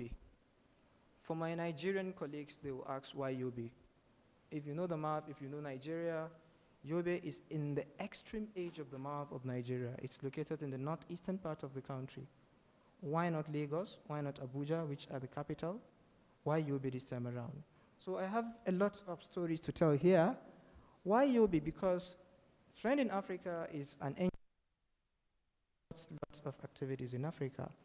The co-director of my facility, Dr. One of the maybe co-directors there in Trend. So they do a lot of activities. He now thought of, okay, we're doing these activities all across Africa. Let me think of doing something back home, because he was based in the UK. He's there as an independent. Bring something back home. With a baby lab for Trend field. He come down to Nigeria. He come to Gombe State. It failed again. How many times? 3 times. So we learned lesson from experience. As a result of what happened, he thought of establishing a facility that is sustainable, that will continue to exist. So establishing a core facility in Nigeria, I'm talking of Nigeria here, it involves reducing the cost of organizing activities for Trend in Africa, because everybody that is presenting here today made mention of application, bulk of application coming from Nigeria. I'm proud of that. I'm very happy for that. A lot of applicants are applying to go for any activity that is holding within Africa or outside Africa. Nigerians are at the top proportion of those applications. So if we can be able to have a core facility in Nigeria, we will reduce the cost of organizing activities, as well as reduce the logistics barriers. I keep on saying this because if the visa stops and many other stops, they even restrict other Africans from going to other countries because of those visa stops. So you reduce logistics barriers, and then you provide a continuous access to a sustainable, local-driven scientific community. So this is one of the reasons why we came down to Yobe State, which is by the virtue of the mapping, is at the extreme edge of the map in Nigeria. So this is the map of Nigeria, depicting Yobe. You can see Yobe borders even Niger Republic going up. And now, why Yobe State? Even in Nigeria, this is a simple, clear case of BioRTC. If my boss happens to be internationally recognized, he has the qualification. If he doesn't have the local connection, that's what makes him to fail in Uganda, in Lagos, in Gombe State. If he doesn't have the support from the politicians, it will make him fail again. So all these things attributed to institutional support. For example, we base in a university. What if the university are not in support of us? What do you think? They'll even tell the funders that don't fund them. They're not going to do anything. They don't do anything locally. So the international support leads to the community support. I'm sorry for this slide. It's a kind of mess up here. So finally, all those things attributed to government support. I'm going to show you what government does for us as well as what we did for them.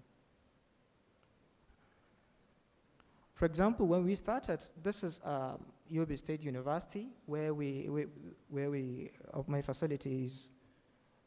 The first year we started by RTC, we have a very small space, I mean, a typical physiology lab. We were given that lab to do the whole imaging core facility with many equipment and many things to put in place. The second year, because we have gotten the institutional support, we were moved to this building, which is at least almost 10 times what we have given the first time.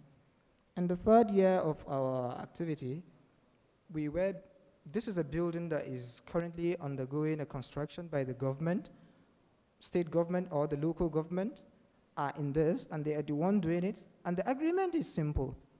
Look, we are getting funding from international funders.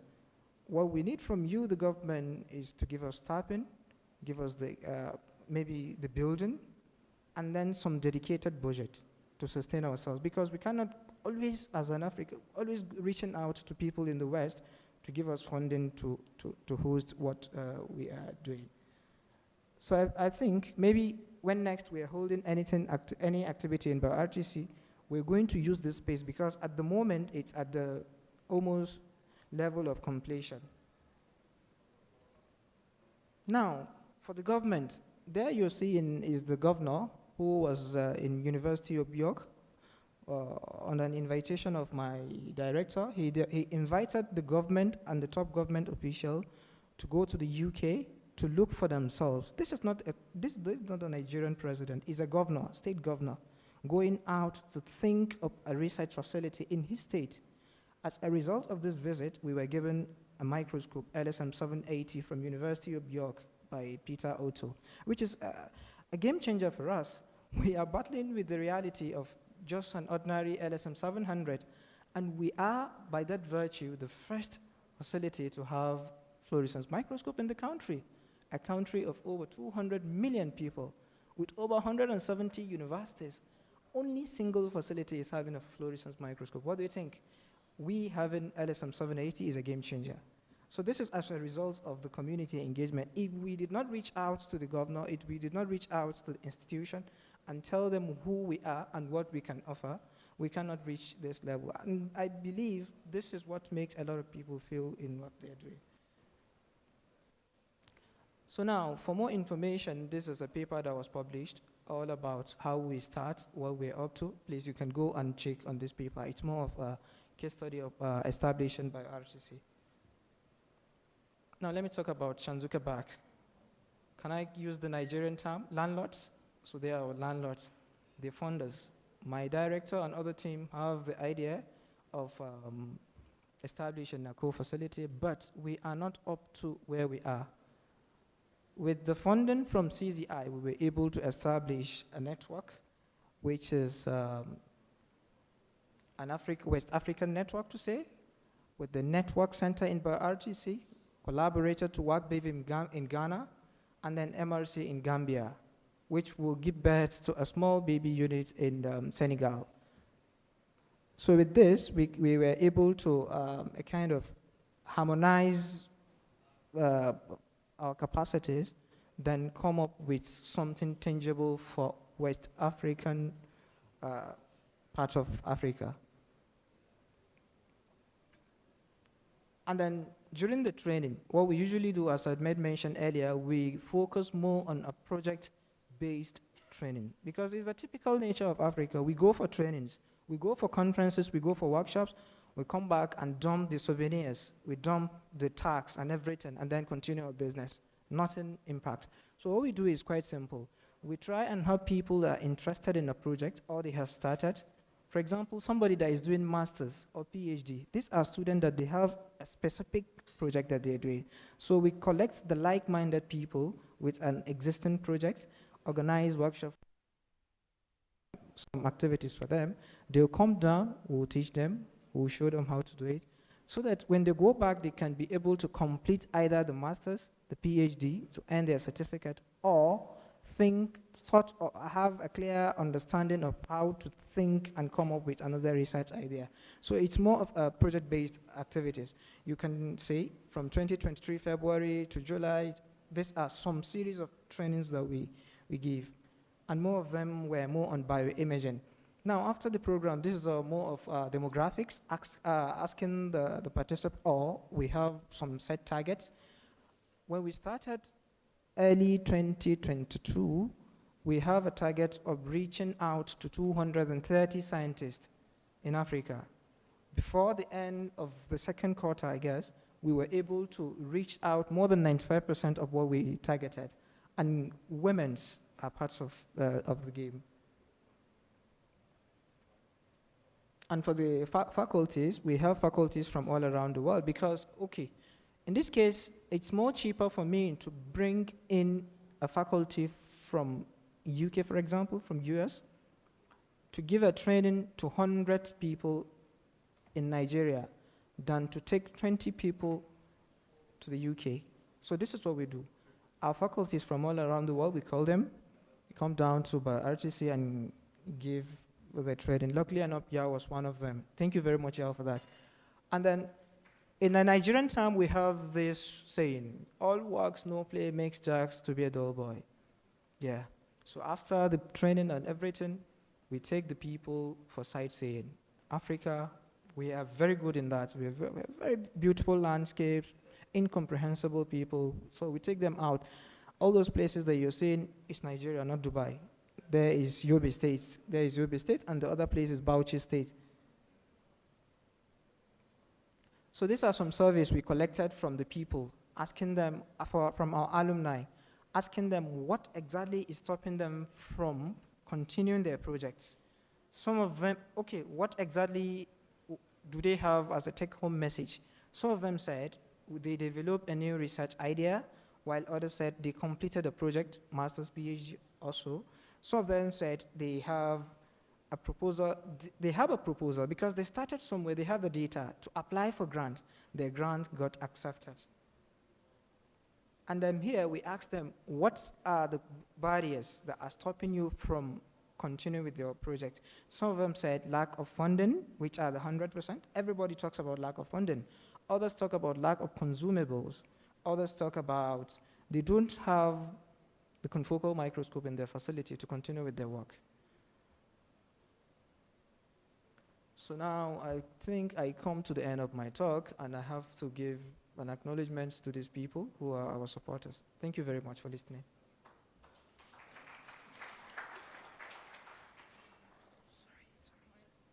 Thank you, Omar, for your presentation. If there anyone has a question for Omar.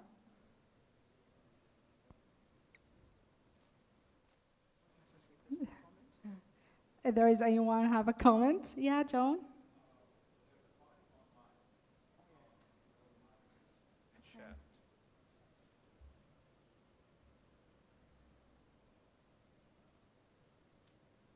Just go up a bit. Sorry, just pulling it out now. Okay, there we go.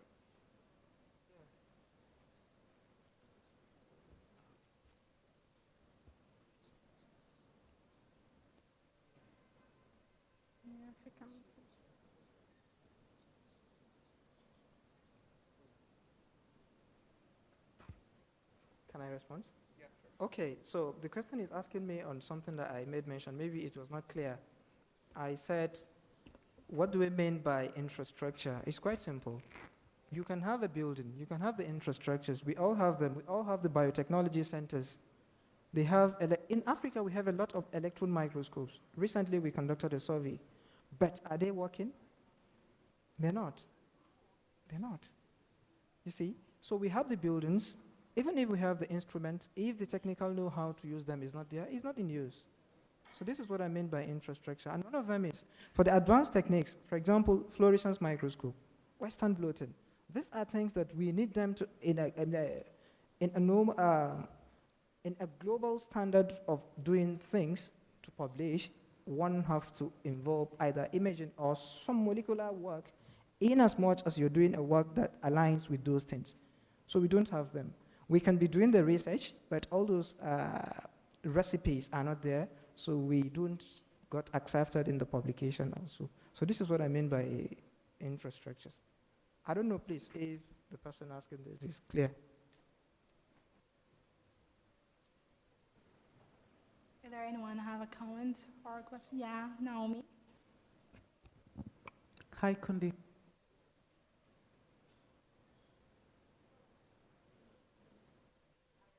Thank you so much for your presentation. Really, really insightful. So you mentioned it, and I really appreciate the role the local political connections have played in the setting up of BioRTC. So my question is, these governors, are they speaking to each other, like to governors of other states to like facilitate something similar in other parts of Nigeria? Okay, thank you very much, Sister Naomi. This is not the first time she's asking this. Yeah.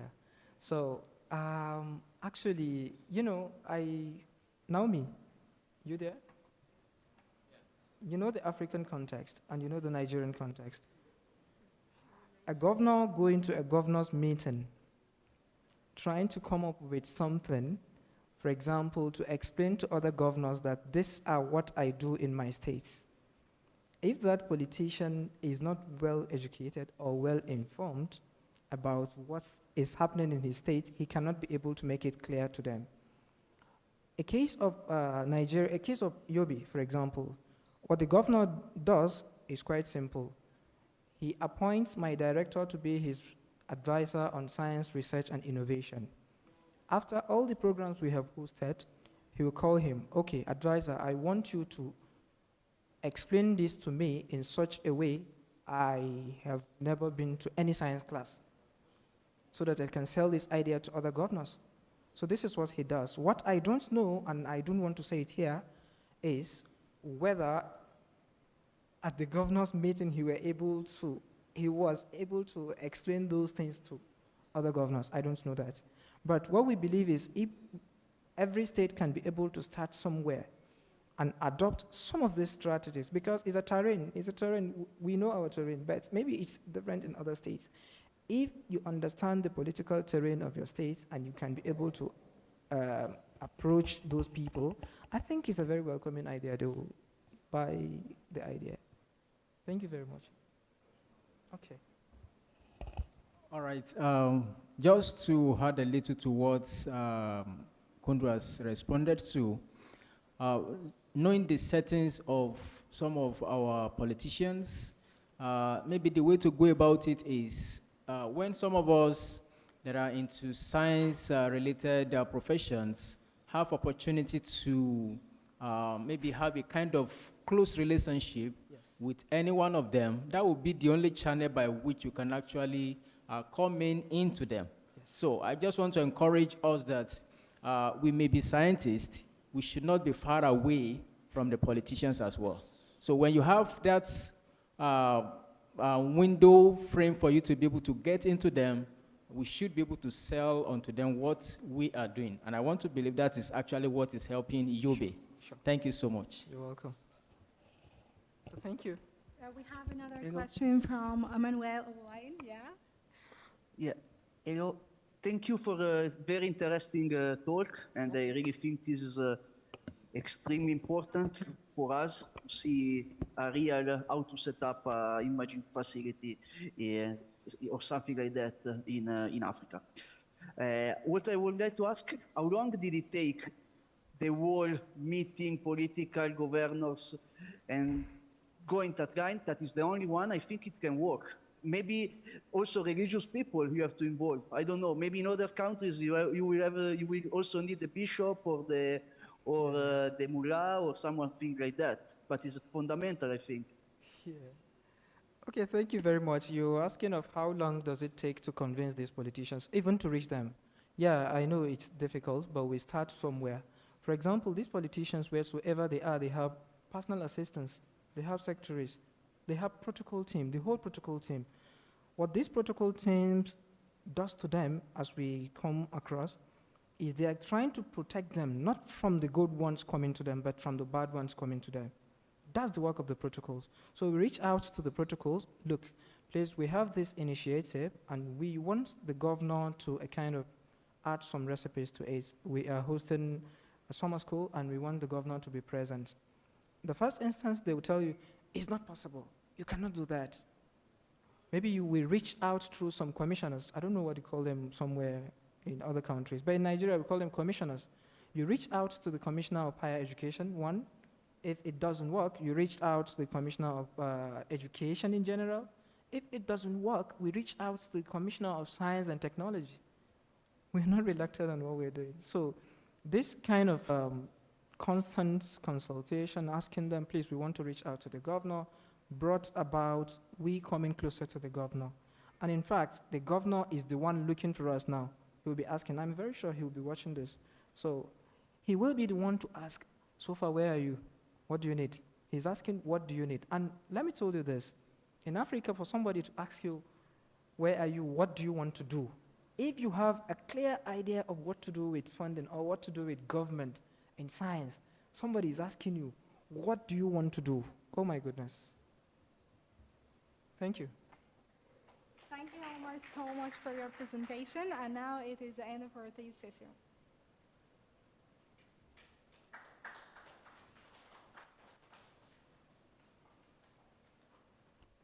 Okay, thank you all so much. That brings us to the end of our virtual aspect of our meeting. I just want to thank our virtual or online attendees for being here with us today. The remainder will be happening in person. Thank you guys so much for your patience with the technical difficulties that we experienced today, and we hope you guys will join us again tomorrow for hopefully a smoother meeting. For the in-person attendees, we are a bit behind schedule, so we will not be having an official tea break. What we will do is we'll make sure that the snacks are in the various breakout rooms. With that, I'm going to explain the breakout room process to you. At the back of your name tags, you should have a star that is a specific color. You guys will break up into groups based on the color of that star. Those with the pink star will stay in this venue. Those with the green star will go to the venue next door. You will see the color on the door. Those with the orange star will go to the third venue in the corridor. You will see that color on the door. Yes, and then those who have posters that they would like us to put up, we're going to give you about 5 minutes to please go pick your posters up in your rooms and bring them down to the venue so that after our start the poster session. Thank you. Recording stopped.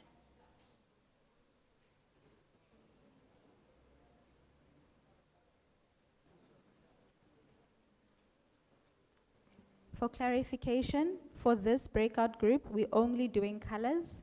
The letters will become relevant tomorrow. So today, just look at the color of your star. If it's pink, you stay in this venue. If it's green, you go next door. If it's orange, you go to the third venue in the corridor. Okay, yes? Green, please. The green. Yeah? Green, yes. Yes, those who do not have stars, please come to us on the side here. We will allocate you a room. Come to me. The green? Yes. The green, you have to go next door. Okay. Outside. Okay. Yeah. Okay. Thank you.